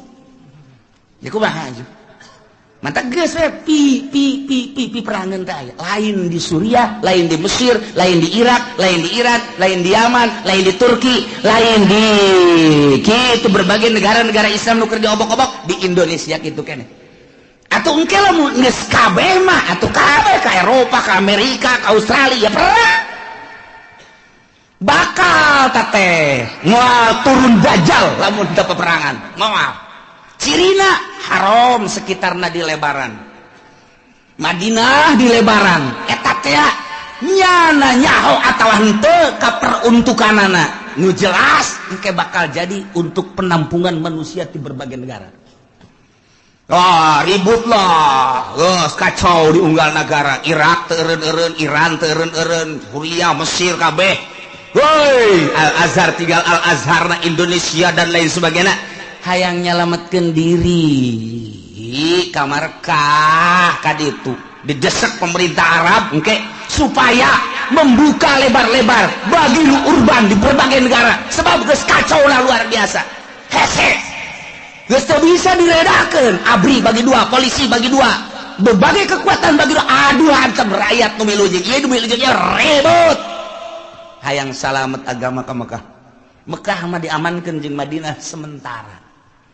kadari itu kajian ngampar ge di dinya kajian teh ngampar di dinya terus mantap ku dilegaan kurang mah barang dilegaan ingetlah sejarah hadis Kanjeng Nabi tereh berarti tah ke dajjal lah turun wah kaunggal negaranya nama hiber dajjal mah jelema hayang emas cokot batu asal siap percaya aing pangeran di mana negara daerah nu eueuh cai aing datang ka dieu tepak doang nya timbul wah cai culcer asal sia mangeranan ka aing pangeran ayo jelema iman geus ipis sementara kiai-kiai anu balalager nu balener geus ka Mekah di dieu geus eueuh nu ngelola di unggar negara kabeh tinggal sumuhun dauh jeung sumuhun dauh boro-boro engke ku dajal kakara kudukun kebul bae ku ari geus sumuhun dauh ku kebul ku dukun da geus sumuhun engke mah komo ku dajal jelema dipaehan hirupan deui pangeran aing kos kitulah dajal dahsyatnya san nu mantap urang dibere doana ku Gusti Allah benta salamet tina al-masihid dajjal selantaran wah jelema gelo kabeh iman ka dajjal teh pangeran jelema hubu dunia hayang dunia naon bae dicekel jadi dunia nu hayang emas jadi emas hayang duit jadi duit hayang motor jadi motor ku hari bang kredit engke mah hayang naos ya mio datang sia naon hayang Avanza berem Avanza ngajogrog sia hayang naon ieu mah cenah hayang hartop aya tuh di ditu tuh aya los cokot ku sia tuh hartop teu leumpang akina rusak atuh geus bacem hayo sih hayang awe watu jelema ngagayok eta lah nomor kahiji dajjal nomor kedua setelah dajjal nuzul Isa turun Kangjeng Nabi Isa ngan aya anu nyaritakeun memeh dajjal ieu adalah Imam Mahdi heula geus teu kuat kabeh ngadoa Gusti minta diturunkeun Imam Mahdi aya jelema kasep kemudian salat teu eureun-eureun Allahu Akbar pas di makom Ibrahim. Allahu akbar. Nu ani ngaganggu urang Arabna urang mamana ge ku harisma-harismana ku kasepna gagahna. Allahu akbar. Teu eureun-eureun salat bae. Sapoe, dua poe, tilu poe mulai suara-suara aya nu kasep salat bae di dinya. Wah mulai, wah diperhatikeun, wah ieu tanda-tanda ieu bener dajjal. Kakarak. Begitu mana salam dicekel, ditanya manis lu, teu daek ngajawab. Saha ngaran teu daek ngajawab. Kabeh nyebutkeun anta dajjal, anta mahdi. Teu daek kakarak make subuh. Wallah anta mahdi. Kakarak. Wah ditangkeu, perjuangkan. Mahdi. Ilah Mahdi nu bakal jadi kesatria. Eta bakal non istimewa mah berjuang melalui Imam Mahdi. Mantap kuari geus loba tuh di Cikupa aya Mahdi hiji. Tapi tukang main gapleh teh mah di Bojong Mahdi hiji. Teman niruan sendal bae deui.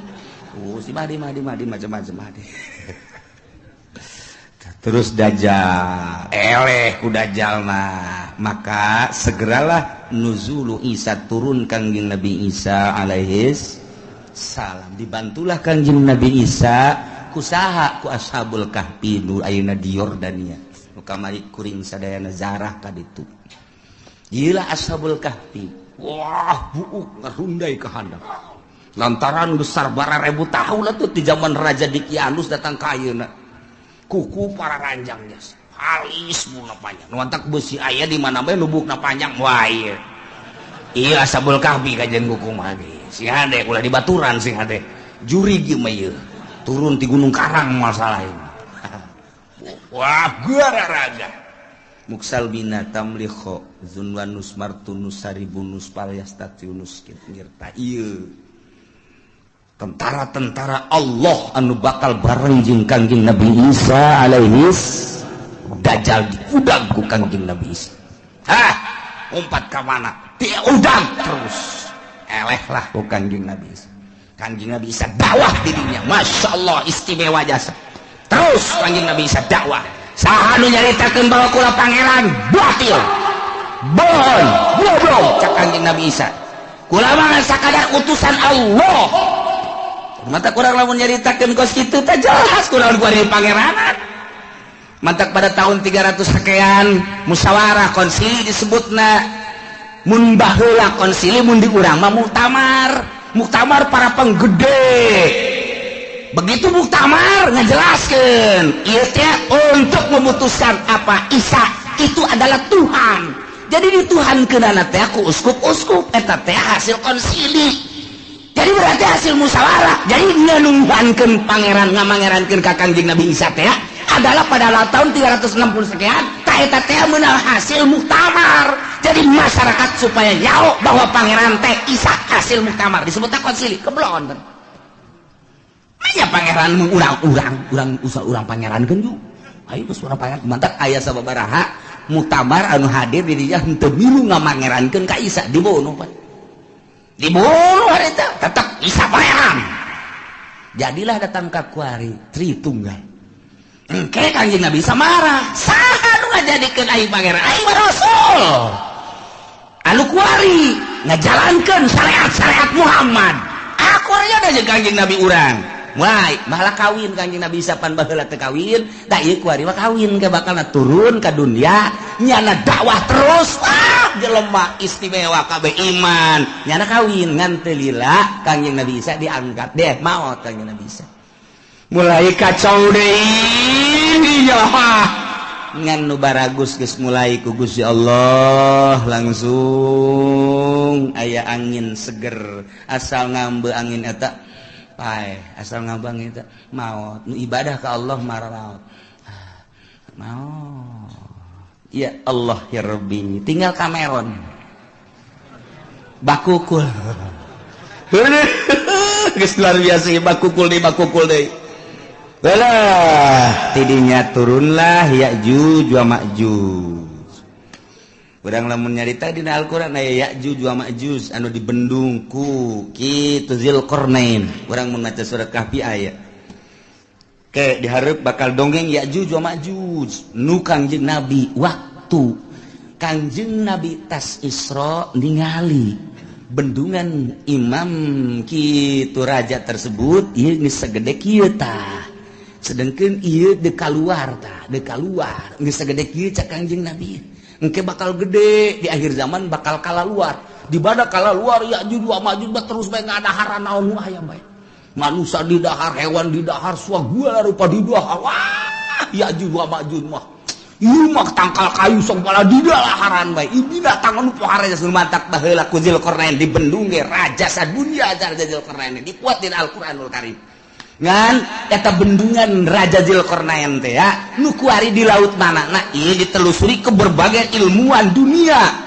Seluruh benua Asia, Afrika, Amerika, Eropa, Australia. Ya, urang teangan coba bendungan Zulkarnain teh di mana ieu? Sebab Ashabul Kahfi kanyahoan Kanjeng Nabi Shu'aib kanyahoan dan lain-lain sebagainya kanyahoan. Urut Kanjeng Nabi Elut kamari laut mati aya kanyahoan. Wah bae aya ieu teh di dunia. Nu aya dina sejarah. Nu di Quran teh aya kabeh. Kemudian piramid aya, Firaun aya dan lain sebagainya aya. Ieu bendungan Zulkarnain. Ieulah anu encan kapanggih datang ka per detik ieu. Nah, tapi geus mulai kuari kanyahoan. Geus mulai. Berbarengan jeung kanyahoanana kapal Kanjeng Nabi Nuh. Kapal Kanjeng Nabi Nuh teh kuari teh aya kene.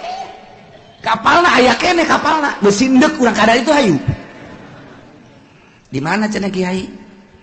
Lah, sia mah diajak ka Banten ge hararese. Komo ka ditu atuh. Di Gunung Arad. Di Gunung Arad, Arad teh di Turki. Tak eta teh di luhur gunung aya.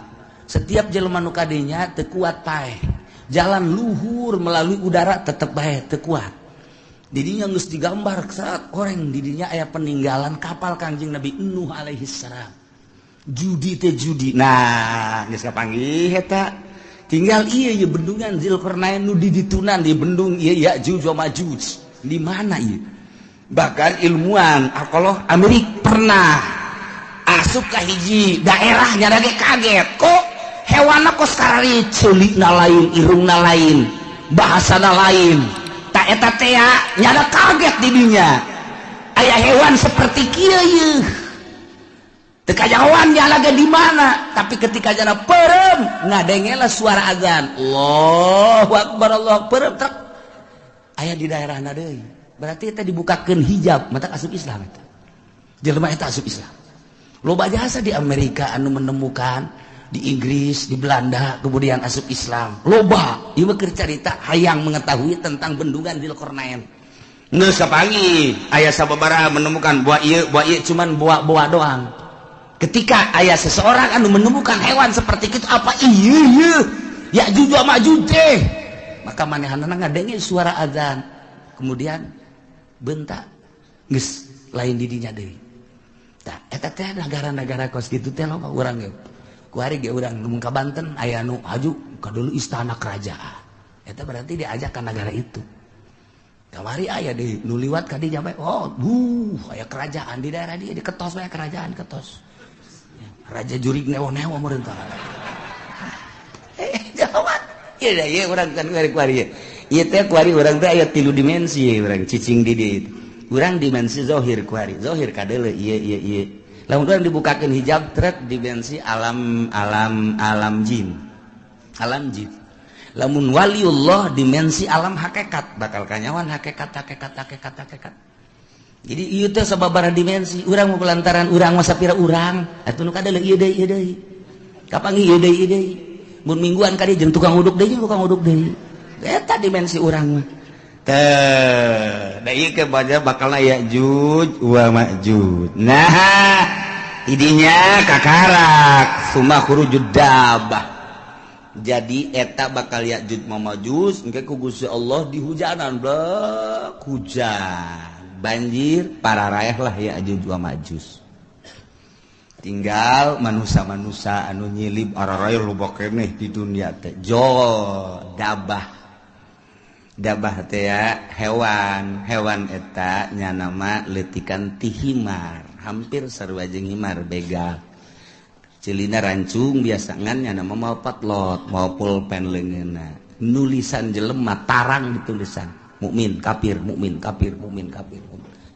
geus teu bisa kukumaha nu katulis kafir-kafir wae terus sadunya mukmin kafir dabah eta mah terus nulisan eta masyaallah ieu lalakon lain lalagaan ieu pohara jasa bakal katulis nah nu geus aya tulisan mukmin tidinya langsung teu kebel mau ngeunaheun geus tinggal nu kafir siapa kafir sia kafir sia ge dah tarang sia ya sia kafir sia ge atuh kafir kabeh tah tidinya mah geus kafir engke mah bakalna awewe loba jasa lalaki kurang tak engke bakalna lalaki diudag-udag ku awewe datang kelai katangkal kalapa kiih-kiih ge dilamotan ku awewe ku eueuhna lalaki lamun hayang mahmur engke tah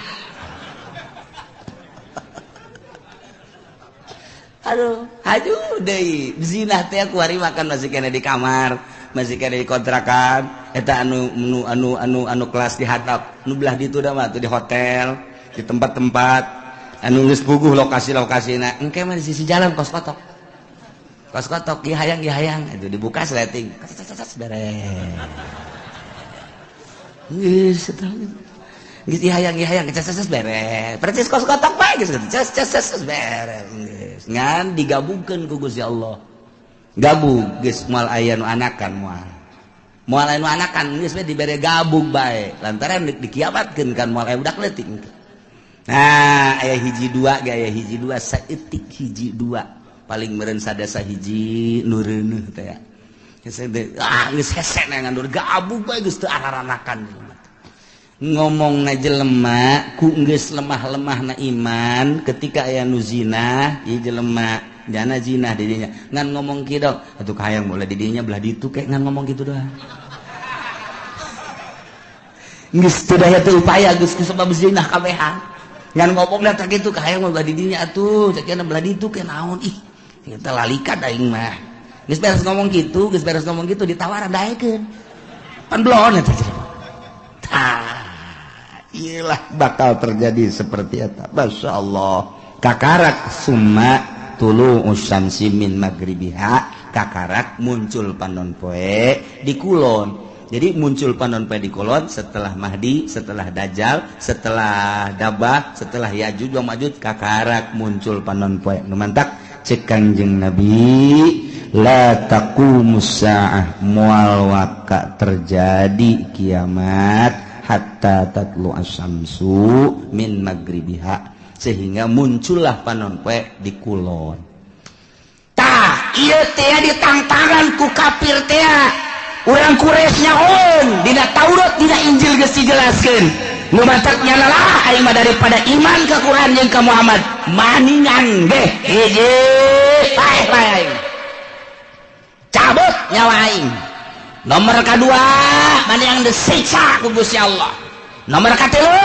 Allah maning turunkeun bae tanda-tanda kiamat di antarana muncul panon poe di kulon nu matak ketika muncul panon poe kumaha tangke bakalna yauma yati ba'du ayati rabbika la yanfa'u nafsan imanuha lam takun amanat min qabl dina poean datang sebahagian tanda-tanda pangeran yakni tere datang kiamat wahiyatul usyamsi muncul panon pemin maghribiati kulon sakumaha geus dijelaskeun di hadis Bukhari Muslim tah ketika muncul panon poe di kulon teh la yanfa'u nafsan imanuha lam takun amanat min qabl mangfaat kawak-kawakan ka hiji jelema ka sahabat imanuha imanna lam takul amanat min qabl anu manehanana encan iman memeh eta mah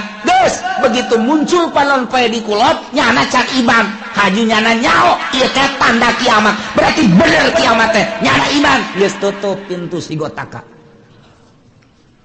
teu mangfaat sama sakan jujung kelan nyana asyhadu an la ilaha illallah wa asyhadu anna muhammadar rasul geus tutup tamang geus tutup bae pokona asal muncul panon poe di kulon geus tutup syahadat tinggal syahadat zikir tinggal zikir jelema kabeh bakal neangan masjid tandana masjid eta adalah hiji aya kubahan, dua aya menarahan, tilu aya tihangan. Masjid mah mantap pakai tihang bae. Tanda masjid adalah tihang. Engke di akhir zaman ditareangan eta ngan geus hese. Neangan masjid geus areueuh lantaran dibongkaran.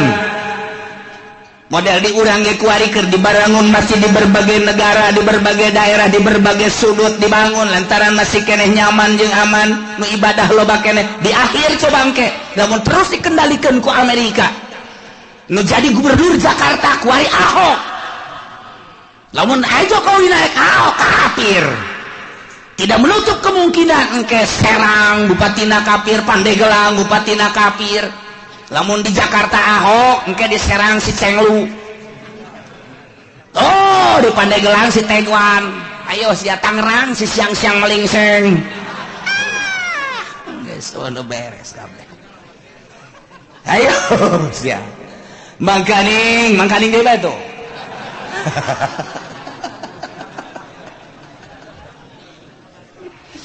Lipo keur dibangun, BSD dan lain sebagainya bang didinya lah, aya pusat-pusat kegiatan-kegiatan kafir. Nu geus kanyahoan bae kapan dinasa baheula teh didinya teh aya senjata nu sakitu loba anak deuk nanaon eta teh si Haryati, Haryati teh saha? Hah? Sakar ngaranna boga nasa? Anu ditangkep teh pan sia nyaho, pan babaturan sia. Hartati. Tepat loba senjata didinya ente mah teu nyaho. Mantak dirahasiakeun ku pemerintah. Bongkar. Waduh, aya naon ieu? Sementara di Jakarta kuari gedung kedubes 12 tingkat Amerika. Jang naon eta lamun lain boga cita-cita nu teu hade. Hei, emang kumaha gitu. Ieu teh de kristenisasi anu lain lalagan. Sementara pemerintahan urang wae. Kiai nu aya di itu huahe 4 kali. Nek kumaha deui atuh. Lain teh diperjuangkeun jak geus kiayana. Ya otomatis lah kafir. Ya terus hasil dicokotan ku Amerika. Hasil dicokotan dan lain sebagainya urang dibangun. Kadeuleu geus lemahna di urang. Asal aya nu bergerak dianggap teroris, asal bergerak dianggap teroris kan sararieun kabeh iman geus eueuh mulai gempor. Sudah tidak ada masjid-masjidan, masjid paling hiji dua kan meureun anu dipertahankeun. Ayo sia tanah dibelian ku nyana nyeun gereja sadaek-daek. Ada kumaha deui ayo. Ya pemimpin urang eueuh nu handal, nu kuat. Ayo deuk kumaha kabeh sumuhun dawuh ke Amerika. Nah mulailah gedung-gedung dibangun, gereja dibangun, masjid-masjid urang dibangun, engke dibongkar. Nah ieu mah keur carita singkat na bae, lila keneh eta mah urusan kos kitu mah, sebab eta mah melalui masa-masa peperangan dan lain sebagainya, bakal perang, nek kumaha henteu bakal jasa. Nah nu mantak kolot urang baheula engke mah bakal perang deui sia ngan urang mah baheula kolot urang nyaritakeun ejeung kulon. Sakar kulon? Sakal kurang Baduy jeung Baduy, padahal mah Baduy teh horeng eta si loka. Baduy teh cak kolot baheula eta teh nu bakal diperangan jeung urang nyana nyahoeun ka jalan-jalan horeng Amerika eta Baduy ngaranna. Si loka kolot eta mah. Ya atuh perang jeung Baduy mah lah, sabira Baduy. Nah tuh horenganan cak kolot baheula tong ke mah Baduy.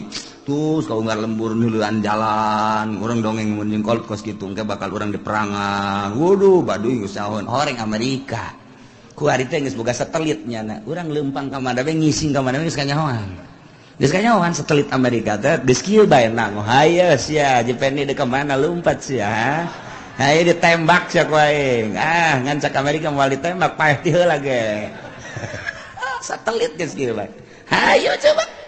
Urang gambaran letikna boga urang internet deh hayang nyaho daerah anu trek pencet asal nyaho bae urang blokna pencet jaheueuh pencet jaheueuh pencet jaheueuh salah mencet waduh sempak sial sial salah mencet aya kiai nu salah mencet lain sial alhamdulillah kitab anyar cenah ieu mah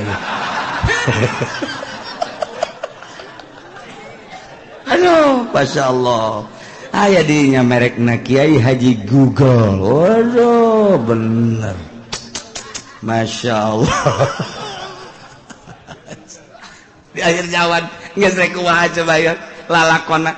Nah, engke begitu muncul panon poe ti kulon kakara kabeh maca syahadat neangan masjid. Masjid geus eueuh, lantaran ciri masjid teh aya kubahan aya menarahan jeung aya tihangan. Kuari masjid geus teu make tihang, geus mulai kan kuari ge masjid teu make tihang. Masjid mah make tihang minimal 4. Kuari geus teu make tihang, geus teu make. Wah, cenah geus eta bahkan aula nu ka situ mah. Abe fungsina babari cenah main badminton bisa. Didinya main bola bisa, didinya main takraw bisa, kemudian main gitu tenis meja bisa, dan lain sebagainya bisa. Tak jadi berarti fungsinya geus lain multifungsi deui mah 10 fungsi. Tuh, eta lah. Geus esen yang masjid syahadat tinggal syahadat. Nah, la yanfa'u nafsan imanuha lam takun amanat min qabl. Teu aya paedah. Jujungkelan kafir-kafir kabeh para maca syahadat percaya ieu teh kiamat lantaran panonpet timbul ti kulon tetep teu aya mangpaat. Aw nafsan lam takun kasabat fi imaniha atawa awak-awakan anu tatadina manehanana teu pernah ibadah teu aya mangpaatna nyana iman nama ka Gusti Allah cuma teu pernah salat teu pernah puasa harita mulai tobat ka Gusti Allah la tanfa'uha taubatuha teu mangpaat tobatna geus bae doraka bae. Sanajan nila tobat tutup pintu sigotaka. Oh, tobat-tobatan hari itu. Nisat. Masya Allah. Kul bejakeun Muhammad intaziru tungguan gitu. Ahada hadhil asya. Nu tadi diceritakeun tanda-tanda deukeut ka kiamat. Timini Dajjal, Mahdi, Dajjal, Ya'juj. Kanjeng Nabi Isa kabeh datang ka muncul panonpet tungguan, bejakeun tungguan. Engke bakal cak Gusti Allah ku aing diayakeun di akhir zaman. Bejakeun tungguan aya yang kau situ terek iman ka anjeun, terek iman ka Al-Qur'an, tungguan kege bakal imam muntadirun. Tuhan bakal kapanggih kege. Masya Allah. Diawali engke kuloba perjudian, permabokan jeung perzinahan. Engke mah hese neangan parawan mu asli teh hese. Kabeh mun geus kaun deuk dikawin teh nyana bebeja geus pernah zina. Hese geus kabeh. Waduh, luar biasa. Urang mun nyaritakeun perzinahan kuari, ulah kudu di Amerika, di Inggris, di Belanda, di Perancis, di Jerman, ulah negara kafir geus jelas. Di urang kuari.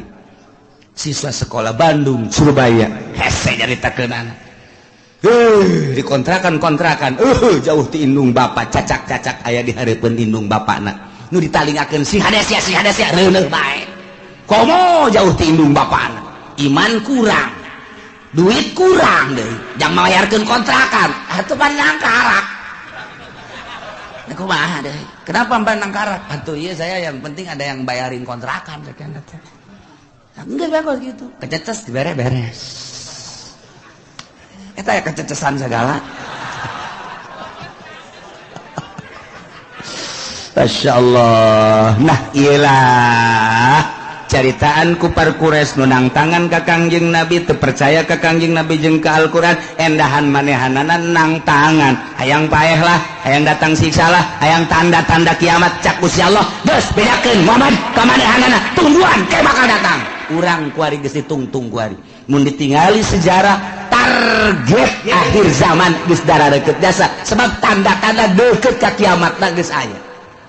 Matak geus bae kuari mah urang mah sakadar ngaji ieu mah supaya nyaho jang naon jang supaya urang bisa mengendalikan diri abeh urang salamet fid dunya wal akhirah lantaran hese deuk dikukumakeun ge ieu mah geus bae urang jeung urang jang urang bae geus urang rapih ke anak urang di akhir zaman mah kuari geus teu boga TV teu boga HP teu ngridit wali geus sakitu ge geus. Peangan coba nu teu boga HP hese jasa. Aya cenah kulah teu boga kiai. Benar sia? Leungit can meuli deui. Laon pandaman. Henteu timbul ti nurani. Atuh kiai bae boga HP da 3 kiai. Nu hiji diceuli, nu hiji diceuli, nu hiji diirung. Laon bantah kiai. Atuh komo pedagang atuh. Masyaallah. Eta mah terserah ieu mah keur nyaritakeun karusakan nu warokna mana na iyalah urang ngaji supaya nyaho horenganan karusakan teges darah reket jasa urang salametkeun diri urang nu leuwih karunya ka diri urang iwal ti diri urang salametkeun diri urang pamajikan urang anak urang luruskeun menuju Allah Subhanahu wa ta'ala innal ladzina farraqu wallahu a'lam.